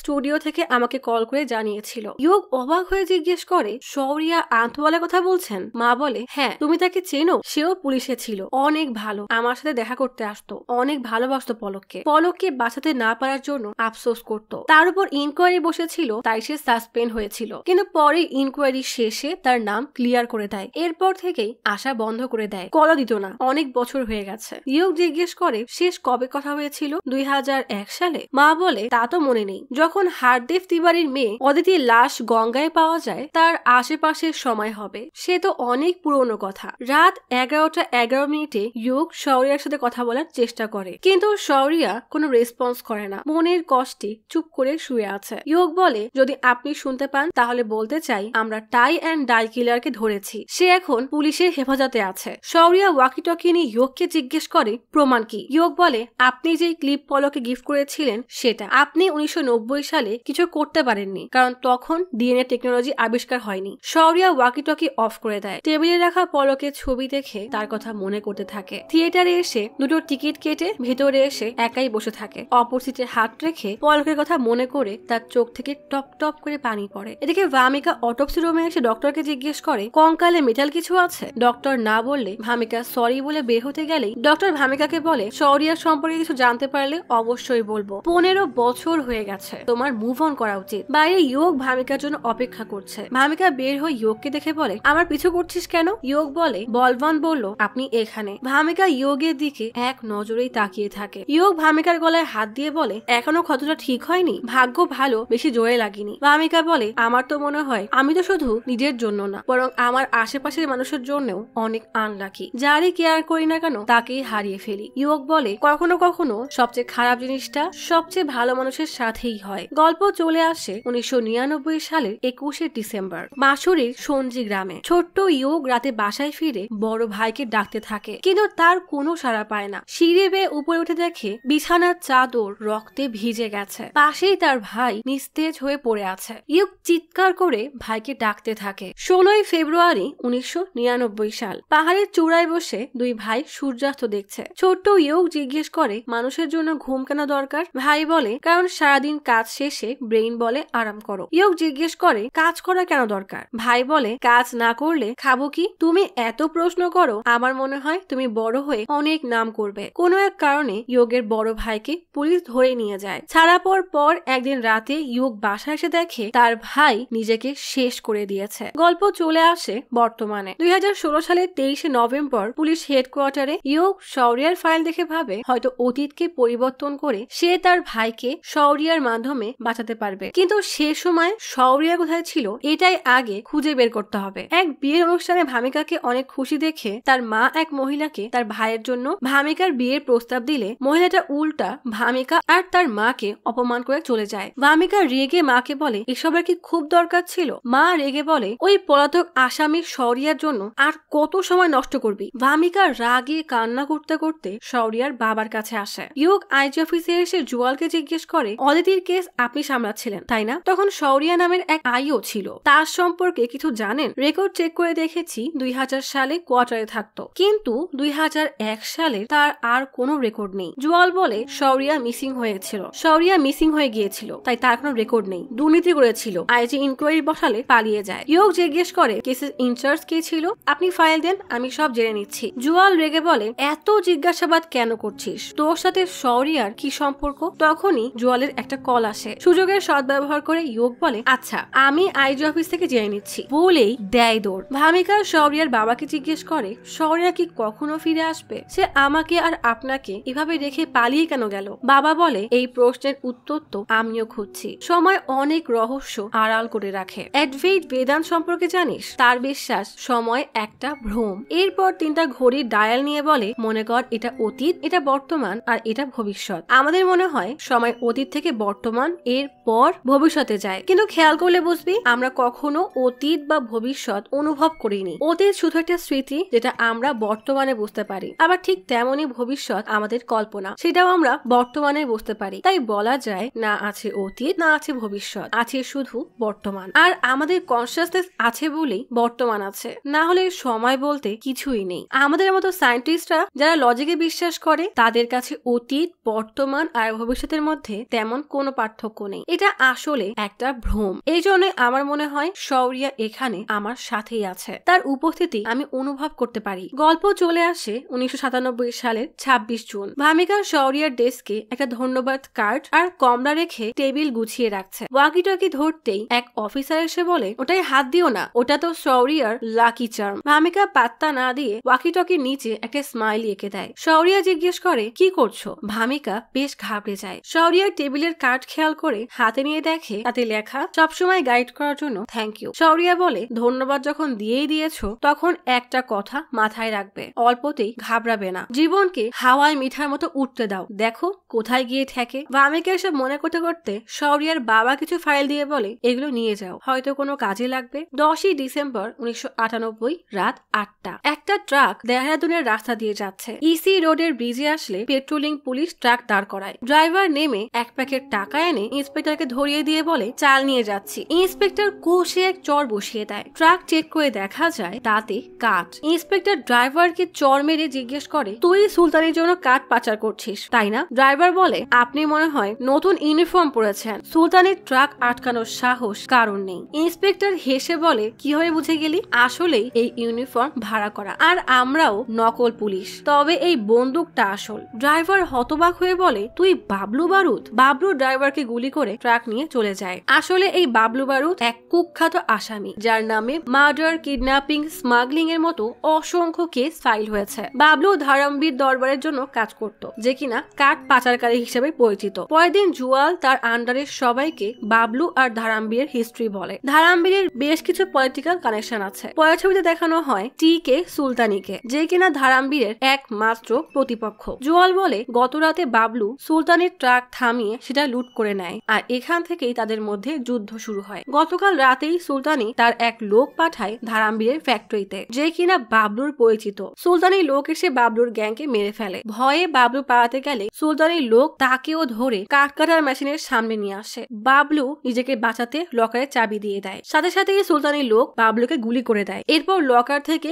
সব টাকা নিয়ে পালিয়ে যায়। তাই এখন ধারামবীর তার পলিটিক্যাল কানেকশন কাজে লাগিয়ে বদলা নিতে চায়। হোম মিনিস্টার কল করে বলেছে, যত দ্রুত সম্ভব বাবলু এবং তার গ্যাং এর হত্যাকারীকে গ্রেফতার করতে হবে। তাই সবাই যার যার সোর্স কাজে লাগাও। সুলতানের গ্যাং মেম্বারের লিস্ট বানিয়ে বাবলুর হত্যাকারীকে আটক করো। মিটিং শেষে সবাই গেলেও শৌরিয়া সেখানেই বসে ফাইল ওপেন করে। প্রথম নাম আসে শামশেরা সিং এর, সুলতানের গ্যাং এর এক্স মেম্বার। শৌরিয়া মাসুরির চালসি গ্রামে শামশেরা সিং এর সাথে দেখা করতে আসে। শামশেরা তখন তার গাড়ি পরিষ্কার করছে। শৌরিয়াকে দেখে সে বেশ খুশি হয়ে যায়। শৌরিয়া জিজ্ঞেস করে, নতুন গাড়ি নাকি? শামশেরা বলে, পুলিশ কি আমার সেই অবস্থা রেখেছে? এই গাড়িটা সেকেন্ড হ্যান্ড। শৌরিয়া বলে, ব্র্যান্ড নিউ না হলেও গাড়ি তো, এত টাকা তুই কোথায় পেলি? শামশেরা বলে, কিডনি বেচে। শৌরিয়া বলে, হ্যাঁ কিডনিই তো বেচবি, নীতি তো অনেক আগেই বেঁচে দিয়েছিস। হাঁটতে হাঁটতে শামশেরা বলে, আগে পুলিশরা শুধু আমার নাম শুনেছিল, কিন্তু আপনি গ্রেফতার করে আমার পুরো জীবনটাই বদলে দিয়েছেন। শৌরিয়ার দিকে সন্দেহ চোখে তাকিয়ে বলে, বাবলু বারুদ খুনের কেস সামলাচ্ছেন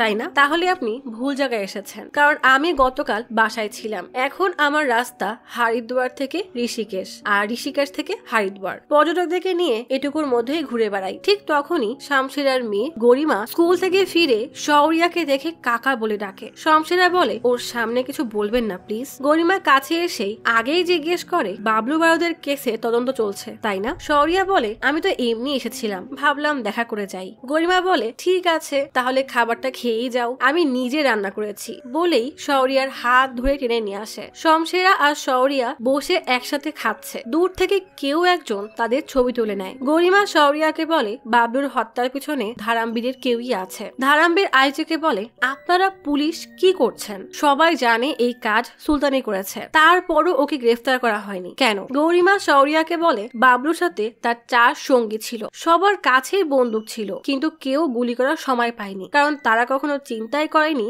যে ওই লোক গুলি করতে পারে। কেন জানো? কারণ খুনি তাদের পরিচিত কেউ ছিল। শৌরিয়া জিজ্ঞেস করে, তুই এসব কিভাবে জানিস? গরিমা বলে, আমার এক বন্ধু আছে যে ওষুধ সম্পর্কে সব জানে, কারণ তার বাবা ডক্টর, আর আমি আমার বাবার সাথে 12 বছর থেকেছি। সে জেলে গেলে 4 বছর আপনার সাথে। ছোট থেকেই মার্ডার, ক্রাইম এসবের মধ্যে থাকতে থাকতে এসব জানা তো খুব স্বাভাবিক ব্যাপার। ধারামবীর আইজিকে বলে, আমি চাইলে এক তুড়িতেই সব সমাধান করতে পারি। ভয়ে আইজি ঘামতে থাকে। ধারামবীর বলে, আমার ছেলে মনোজ মানা করেছে, সে বলেছে পুলিশকে তাদের কাজ করতে দেওয়া উচিত। ছেলে বড় সরকারি উকিল, তার কথাও তো শুনতে হয় তাই না? মনোজ বলে, পুলিশের কাজটা সেরে ফেলেন, বাকি আদালতের কাজ আমি সামলাবো। আইজি সামির বলে, ঠিক আছে, আপনি যখন বলেছেন তখন হয়ে যাবে। খাওয়া শেষে শৌরিয়া ফিরে আসতে গেলেই গরিমা পেছন থেকে ডেকে শৌরিয়ার হাত ধরে বলে, বিশ্বাস করেন কাকা, বাবা এই কাজ করেনি।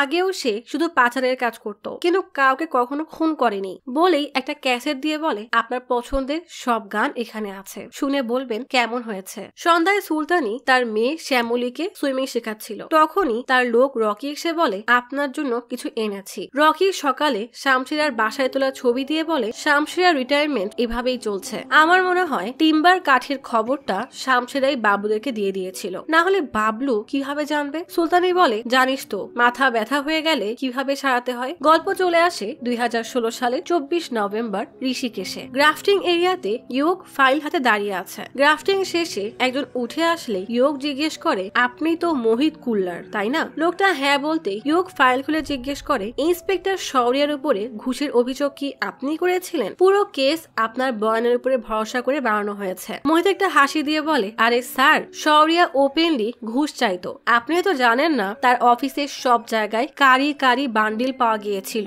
অফিসার্স ক্লাবে আইজি সামির এবং এসপি জুয়াল পুল খেলছে। তখনই মোহিত কল করে বলে, ইয়োগ এসে শৌরিয়ার কথা জিজ্ঞেস করছিল, তবে চিন্তা করবেন না, সব ঠিক আছে। 15 বছর পুরনো সেই গল্পটাই বলে দিয়েছি। জুয়াল বলে, কিছুদিন আমাকে আর কল করবি না, শহরে থেকে বাইরেও যাবি না, প্রতিদিন যা করিস তাই করবি। বলেই কল কেটে দেয়। এসপি কে চিন্তায় দেখে সামির সেখানে আসলে জুয়াল বলে, মোহিত কল দিয়ে বলল ইয়োগ শৌরিয়ার খোঁজ করতে গিয়েছিল। সামির বিরক্ত হয়ে বলে, এই ইয়োগ শৌরিয়ার সম্পর্কে কতটুকু জানে? জুয়াল বলে, যতটুকু ওই ফাইলে আছে ততটুকুই, চিন্তা করবেন না। সামির বলে, শৌরিয়া 2001-এ মিসিং হয়, তখন ইয়োগের বয়স 11 বছরের মতো হবে। দুজনের মধ্যে কি কানেকশন হতে পারে, কিভাবে চেনে, এইসব কি কখনো ভেবে দেখেছো? রাতে ইয়োগ বসে বসে ভাবে, ইনকোয়ারির ভয়ে শৌরিয়া কখনোই পালাবে না। রিপোর্ট অনুযায়ী তার গাড়ি 2001-এর 3রা নভেম্বর হাইওয়েতে পাওয়া যায়, কিন্তু সেই রাতেই তো সে আমার সাথে প্রথমবার কথা বলেছিল, তাও আবার পান্তাচুলি টেক্সটাইল মিল থেকে। এটা কিভাবে সম্ভব? যদি সে পালিয়েই যায় তাহলে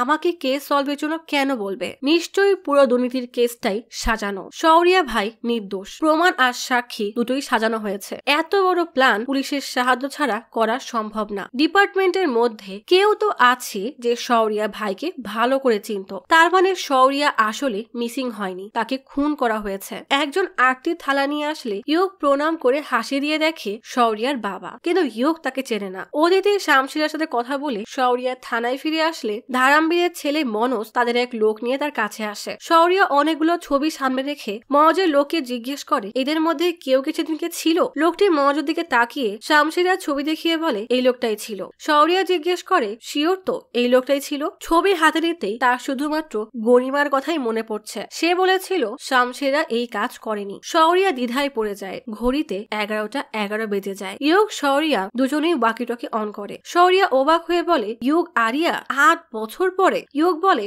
আপনি এখন 1990 সালে নেই? শৌরিয়া অবাক হয়ে বলে, না, এখন 1998 সাল। ইয়োগ বলে, আমি তো 2016তেই আছি। 2 সপ্তাহ আগেই আমাদের কথা হয়েছিল। তার মানে কি শুধু জরুরি সময়ে আমাদের কথা হবে? শৌরিয়া বলে, এখন তোমাকে আমার অনেক দরকার। ইয়োগ বলে, আগে আপনি আমার কথা শোনেন। আমাদের কথা বলার সময় শুধু 1 মিনিট। শৌরিয়া বলে, তাহলে বলো, বাবলু মার্ডার কেসের খুনিকে? ইয়োগ বলে, সেই কেস তো এখনো সলভ হয়নি। শৌরিয়া ইয়োগের কোনো কথাই শোনে না। সময়ও প্রায় শেষ হয়ে আসে। শৌরিয়া বলে, আমার কিছু ক্লু লাগবে। ক্রাইম সিনে কোনো ক্লু পাইনি। ইয়োগ চিন্তা করে বলে, খুনি হয়তো গাড়িতে করে পালিয়েছে। কোনো টায়ার মার্ক আছে? শৌরিয়া বলে, চেক করেছিলাম, তবে পাইনি। ইয়োগ বলে, ভালো করে লক্ষ্য করে দেখবেন আছে। আপনার শুধু ইলেকট্রোস্ট্যাটিক ডাস্ট ক্লাচার দরকার। সহজেই আপনি বানাতে পারবেন, পুরনো ফটোস্টার টেকনোলজির মতো। জাস্ট প্লাস্টিক ফিল্মকে ডাস্টের ফটোর উপর রেখে বলতে বলতেই সময় শেষ। ওয়াকি টকি ডিসকানেক্ট হয়ে যায়। ইয়োগের কথা মতো শৌরিয়া তার জুনিয়রকে নিয়ে শামশেরার গ্রামে আসে। শামশেরা গাড়ি নিয়ে বের হয়ে গেলেই শৌরিয়া সেখানে টায়ার মার্কসের ছবি তুলে নেয়। জুনিয়র জিজ্ঞেস করে, এটা তো নিলাম, কিন্তু ম্যাচ করব কার সাথে? ক্রাইম সিনে তো কিছুই পাইনি। পরের দিন ধারামবীরের ফ্যাক্টরিতে এসে ক্রাইম সিনে একটা মাইলোর প্লাস্টিক শিটের কোটিং বের করে মাটিতে রাখে, যেটা সে কার্বন পেপার বানায় এমন একজনের কাছ থেকে নিয়ে এসেছে। এরপর চার্জ দিয়ে ওই পেপারের উপরে রোলার টান দেয়। এরপর পেপার উঠিয়ে দেখে টায়ারের ছাপ পাওয়া গেছে। জুনিয়র অবাক হয়ে বলে, এমন টেকনোলজি তো প্রথমবার দেখলাম। শৌরিয়া বলে, তাড়াতাড়ি ম্যাচ করে দেয়। ইস্তদেব ধানান্তলি মন্দিরে মহা উৎসব চলছে। শামশেরা আর গরিমাও সেখানে আছে। শৌরিয়া ল্যাবে আসলে জুনিয়র জানায় প্রিন্টার শামশেরার গাড়ির সাথে ম্যাচ করে গেছে। শৌরিয়া ফাইল নিয়ে দ্রুত বেরিয়ে পড়ে। শামশেরা চারপাশে তাকিয়ে হঠাৎ খেয়াল করে উপরে সুলতানের লোক দাঁড়ানো। অপরদিক থেকে শৌরিয়াও সেখানে আসে। শামশেরা কিছু একটা আঁচ করে গরিমাকে বলে, তুই মাসির বাসায় চলে যা, আমি ওখানেই আসবো। বলেই সে দৌড় দেয়। গরিমা কিছু একটা বুঝে উপরে তাকায়, কিন্তু কাউকেই দেখে না। নিচে তাকিয়ে দেখে শৌরিয়া শামশেরার পিছনে যাচ্ছে। দৌড়াতে দৌড়াতে রকি চাদরে মুড়ে শামশেরাকে সাইডে নিয়ে পেটে বন্দুক ঠেকায়। শামশেরা বলে, সুলতানের সাহেবকে বলেছি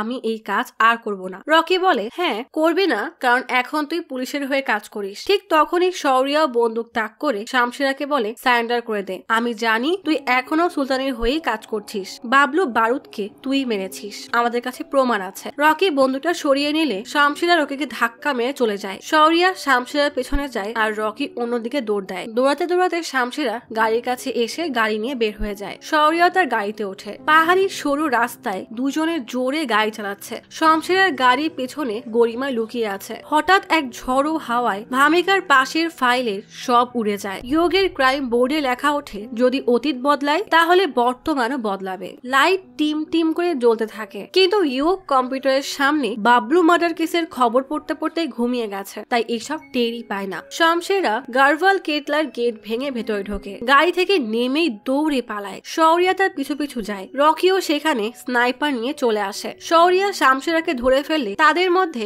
মারামারি শুরু হয়ে যায়। শৌরিয়া শামশেরার গলা ধরে রাখলে রকি স্নাইপার ট্রিগার পুল করে। ইয়োগের ঘুম ভাঙতেই দেখে সবকিছু উড়ছে। এদিকে বন্দুক থেকে গুলি বের হলেই গরিমা আচমকা শামশেরার সামনে এসে দাঁড়ায়। গুলিটা গরিমার বুকে গিয়ে লাগে। শামশেরা হতবাক হয়ে গরিমাকে ধরে বসে থাকে। সামনে তাকিয়ে দেখে রকি চলে যাচ্ছে। শৌরিয়া উঠে খুনিকে খোঁজার চেষ্টা করে। শামশেরা সেখানে বসে অঝরে কান্না করতে থাকে। যেহেতু অতীত বদলে গেছে, তাই এখন বর্তমানও পাল্টে যাবে। পুলিশ কেস ফাইলে বাবলু মার্ডার কেস সলভ দেখানো হয়। ইয়োগ খেয়াল করে কম্পিউটারে ঝিলিক দিয়ে উঠেছে আর বাবলু মার্ডার কেসের আসামি হিসাবে শামশেরার ছবি এবং নাম এসেছে। ইয়োগ অবাক হয়ে তাকিয়ে থাকে। পরের দিন মানে 1998 এর 13 ডিসেম্বর জেলা আদালতের রায়ের পর শামশেরাকে কারাগারে নিয়ে যাওয়া হয়। শৌরিয়া চুপচাপ দাঁড়িয়ে দেখতে থাকে। গল্প চলে আসে 18 বছর পর। উত্তরাখণ্ডের সেন্ট্রাল জেল থেকে শামশেরা বের হয়। এত বছর তার ভালো ব্যবহার দেখে আদালত তার বাকি শাস্তি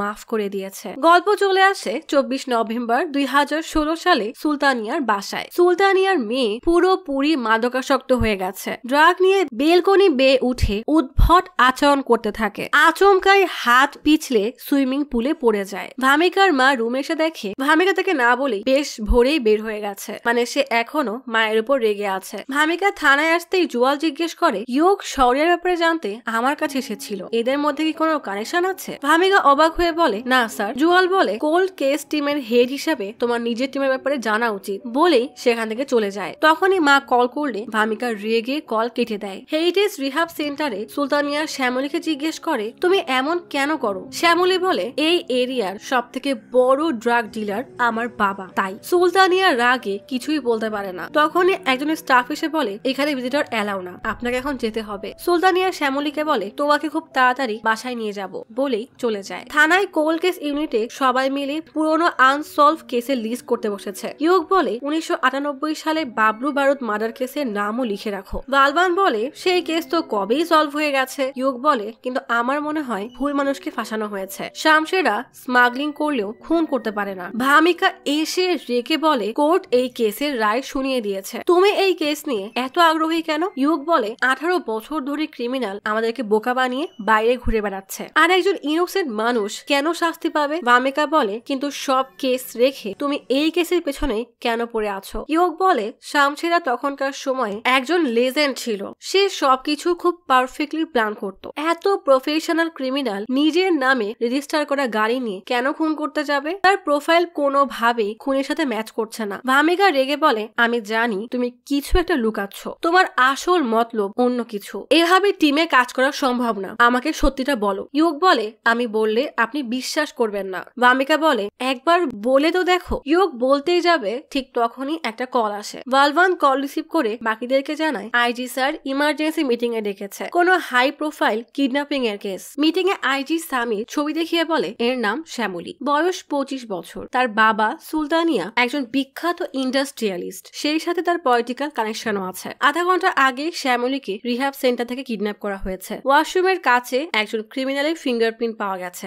সিসিটিভি ফুটেজে দেখা গেছে শামশেরা শ্যামলীকে নিয়ে যাচ্ছে, তার ফিঙ্গারপ্রিন্টই ওয়াশরুমের আয়নায় পাওয়া গেছে। শামশেরা কয়েকদিন আগেই জেল থেকে বেরিয়েছে। এদিকে সুলতানিয়া এই ফুটেজ দেখে রনিকে বলে, যেভাবেই হোক একে খুঁজে বের করো, শ্যামলীর যেন কিছু না হয়। সামির বলে, বড়লোক বাবার মেয়েকে যে কেউই কিডন্যাপ করতে পারে, শামশেরা হয়তো কিছুক্ষণ পরই মুক্তিপণ দাবি করবে। ইয়োগ বলে, আমার মনে হয় না মুক্তিপণের জন্য শামশেরা এত কিছু করেছে, ইচ্ছা করে ফিঙ্গারপ্রিন্ট আয়নায় লাগিয়েছে, আবার সিসিটিভির দিকে তাকিয়েছে, সবকিছু তো অন্যদিকে ইঙ্গিত করে। এদিকে রকি সুলতানিয়ার বাংলো থেকে বেরিয়ে তার গাড়িতে উঠতেই তখনই কেউ একজন পেছন থেকে রুমাল দিয়ে তার মুখ চেপে ধরে, সাথে সাথেই রকি অজ্ঞান হয়ে যায়। এদিকে মিটিং এর সবাই অবাক চোখে ইয়োগের দিকে তাকিয়ে আছে। শামশেরা রকিকে নিয়ে বেরিয়ে যায়। সামির ইয়োগকে ধমক দিয়ে বলে, নিজেকে তুমি কি মনে করো? একটা tie and die case solve করেছো বলে নিজেকে হিরো মনে হচ্ছে? ইয়োগ আর কিছুই বলার সাহস পায় না। আইজি বলে, কিডন্যাপিং এর প্রথম 24 ঘন্টা হলো গোল্ডেন টাইম, যেভাবেই হোক মেয়েটাকে খুঁজে বের করো। মিটিং থেকে বেরিয়ে ইয়োগ রাগে ফুঁসতে দেখে ভামিকা বলে, তোর সমস্যাটা কি রে? ইয়োগ রেগে বলে, ভেতরে যা হলো তাতে আপনার কোনো সমস্যা হয়নি? শামশেরার এসব করার পেছনে নিশ্চয়ই কোনো কারণ আছে, মেয়েটার জীবন ঝুঁকিতে আছে। ভামিকা বলে, মেয়েটার কিছু হলে সবাই তোকেই দোষ দিবে, তাই সিনিয়রের পেছনে পড়ে না থেকে মেয়েটাকে খুঁজে বের কর। সুলতানিয়া মেয়ের চিন্তায় শ্যামলীর ঘরেই বসেছিল। হঠাৎ তার কাছে রকির কল আসে। কল রিসিভ করতেই সুলতানিয়া অস্থির হয়ে বলে, ওকে পেয়েছো? শামশেরা বলে, তোমার রকি এখন আমার কাছে, শেষবারের মতো তার সাথে কথা বলে নাও। সুলতানিয়া বলে, প্লিজ আমার কথা শোনো, শ্যামলীকে ছেড়ে দাও। শামশেরা শয়তানি এক হাসি দিয়ে বলে, অপেক্ষা করো, আমি তো 18 বছর ধরে ধৈর্য ধরেছি, আমি আবারও তোমাকে কল করব। পুলিশকে কিছু বললে তোমার মেয়ের মৃত্যু ঘনিয়ে আসবে, বলেই কল কেটে দেয়। কল কাটার কিছুক্ষণের মধ্যেই ভামিকা তার টিম নিয়ে সুলতানিয়ার বাসায় চলে আসে। ভামিকা সুলতানিয়াকে বলে, আপনার ফোন আমাদেরকে দিয়ে দিন, আমাদের কাছে পারমিশন আছে, আমরা এখানে একটা আইটি সেটআপ বানাবো। এদিকে শামশেরা রকির গায়ে কেরোসিন ঢেলে সিগারেট ধরিয়ে সেই কাঠি দিয়ে রকির গায়ে আগুন ধরিয়ে দেয়। অন্যদিকে ভামিকা সুলতানিয়াকে জিজ্ঞেস করে, শামশেরা আপনার ড্রাইভার ছিল না? কোনো পার্সোনাল অ্যাঙ্গেল থাকলে আমাদেরকে এখনই জানিয়ে দিন। সুলতানিয়া বলে, তেমন কিছুই নেই। এদিকে একটা কোল্ড স্টোরেজে শ্যামলীর জ্ঞান ফিরতেই দেখে চারিপাশ বেশ ঠান্ডা। কোনো মতে উঠে বসে সাহায্যের জন্য চিৎকার করতে থাকে। হঠাৎ লক্ষ্য করে কাছেই তার ফোন পড়ে আছে। সে কোনো মতে ফোনটা হাতে নেওয়ার চেষ্টা করে। এদিকে ইয়োগ উত্তরাখণ্ড সেন্ট্রাল জেলে এসে জেল সুপারকে সাথে নিয়ে শামশেরা সেল দেখতে আসে। ইয়োগ লক্ষ্য করে পুরো দেওয়াল জুড়ে অনেক কিছু লেখা, কিছু ছবি আঁকানো। ইয়োগ সেগুলো বোঝার চেষ্টা করতে থাকে। দেওয়ালে গরিমা নাম দেখে জিজ্ঞেস করে, গরিমাকে? জেল সুপার বলে, শামশেরার মেয়ে, কোন একটা অ্যাক্সিডেন্টে মারা গেছে, সবসময় মেয়ের কথাই মনে করত। ইয়োগ কল্পনা করতে থাকে কিভাবে শামশেরা জেলে সময় কাটাতো। কিছু না বলেই সেল থেকে বের হয়ে ইলেকট্রিক ওয়ার্কশপে আসে। ওয়ার্ডেন বলে, শামশেরা লেখালেখি ছাড়া বাকি সময় এই ওয়ার্কশপেই কাজ করত, তার ইলেকট্রিক কাজ অনেক ভালো লাগতো। ইয়োগ বেশ ভালোভাবে সব একবার দেখে সেখান থেকে চলে আসে বাড়িতে। শামশেরার মেয়ের ব্যাপারে নেটে সার্চ করে কিছুই পায় না। ইয়োগ কি করবে ভাবতে থাকে। হঠাৎ তার চোখ পড়ে ওয়াকি টকির উপরে।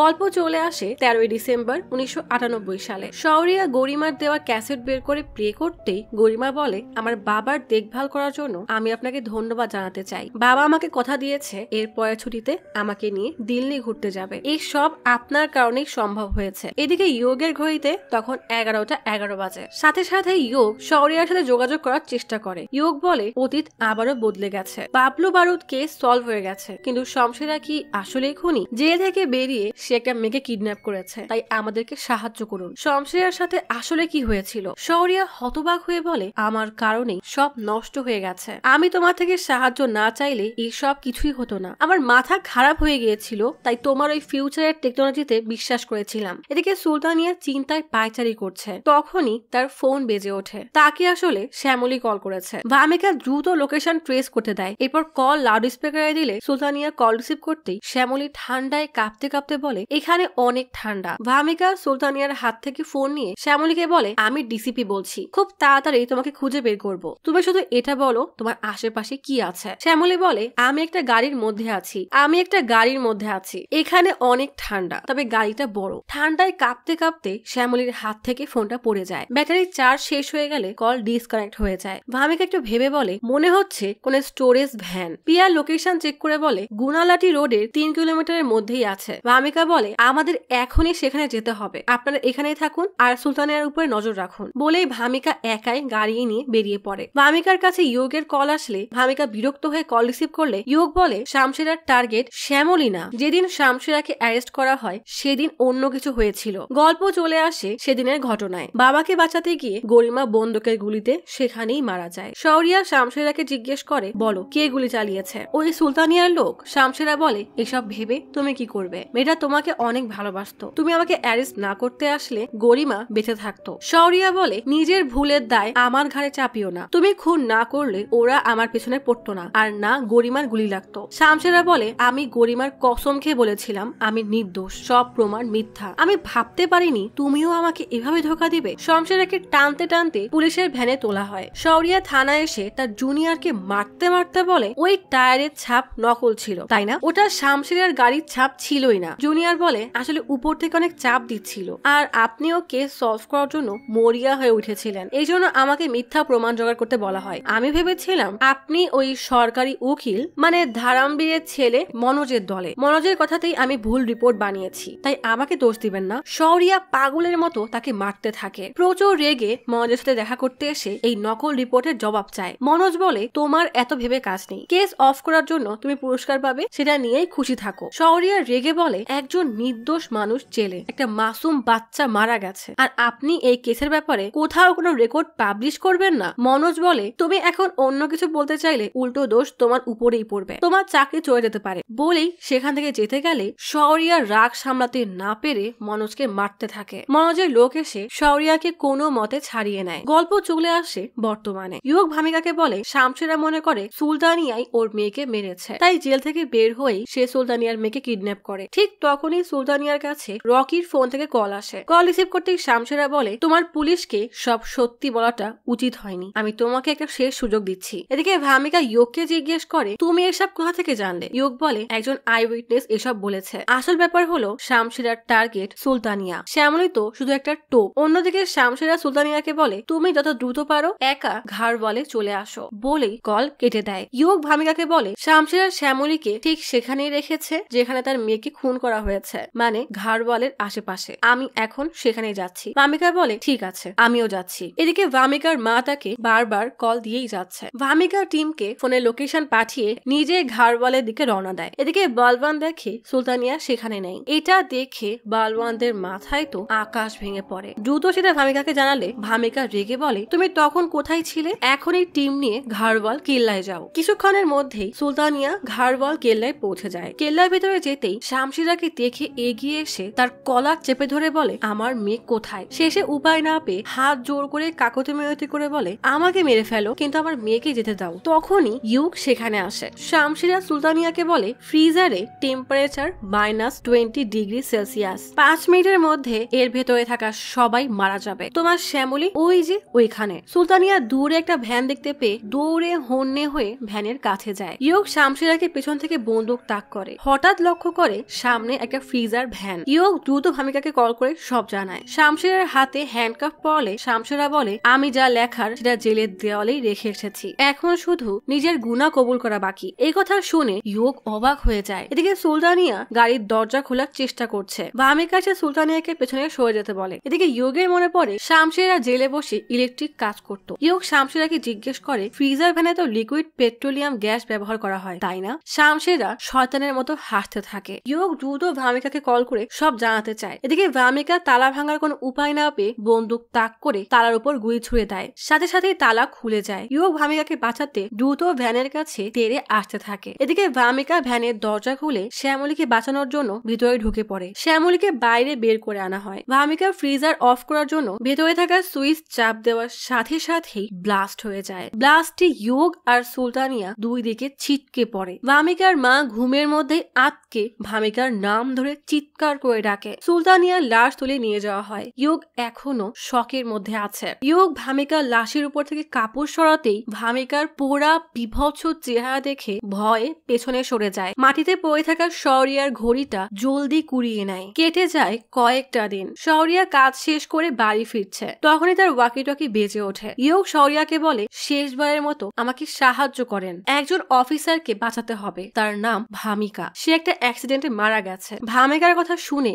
শওরিয়া হতবাক হয়ে যায়। ঠিক তখনই শওরিয়ার কাছে ভামিকার কল আসে। তাহলে শেষমেশ শওরিয়া আর ইয়োগ মিলে কি ভামিকাকে বাঁচাতে পারবে, নাকি প্রতিবারের মতো অতীত বদলে যেতেই নতুন কোনো দুর্ঘটনা ঘটে যাবে? গিয়ারা গিয়ারা সিজন 1 শেষ হলেও রেখে গেল অনেক প্রশ্ন। সবচেয়ে গুরুত্বপূর্ণ প্রশ্ন হলো, শওরিয়ার সাথে আসলে কি হয়েছিল? সে কি মারা গেছে? যদি মারাই যায় তাহলে তাকে কে মেরেছে? শওরিয়ার মৃত্যুতে আইজি সামির আর জুয়ালের হাত নেই তো? কারণ তারা শওরিয়ার নাম শুনলেই কেন যেন ভরকে যায়, আর শওরিয়ার দিকে যায় এমন সব তদন্ত দমিয়ে রাখতে চায়। তাহলে কি এরাই শওরিয়ার খুনি, নাকি এর পেছনে আছে আরো ভয়ানক কোনো রহস্য? ইয়োগের ভাইয়ের সাথেই বা কি হয়েছিল?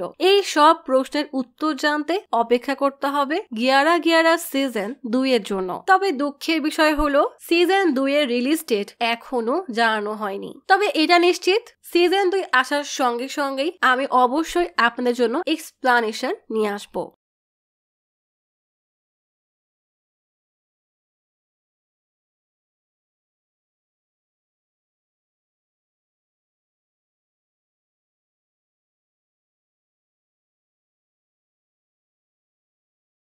আজ তাহলে এখানেই চলে যাচ্ছি।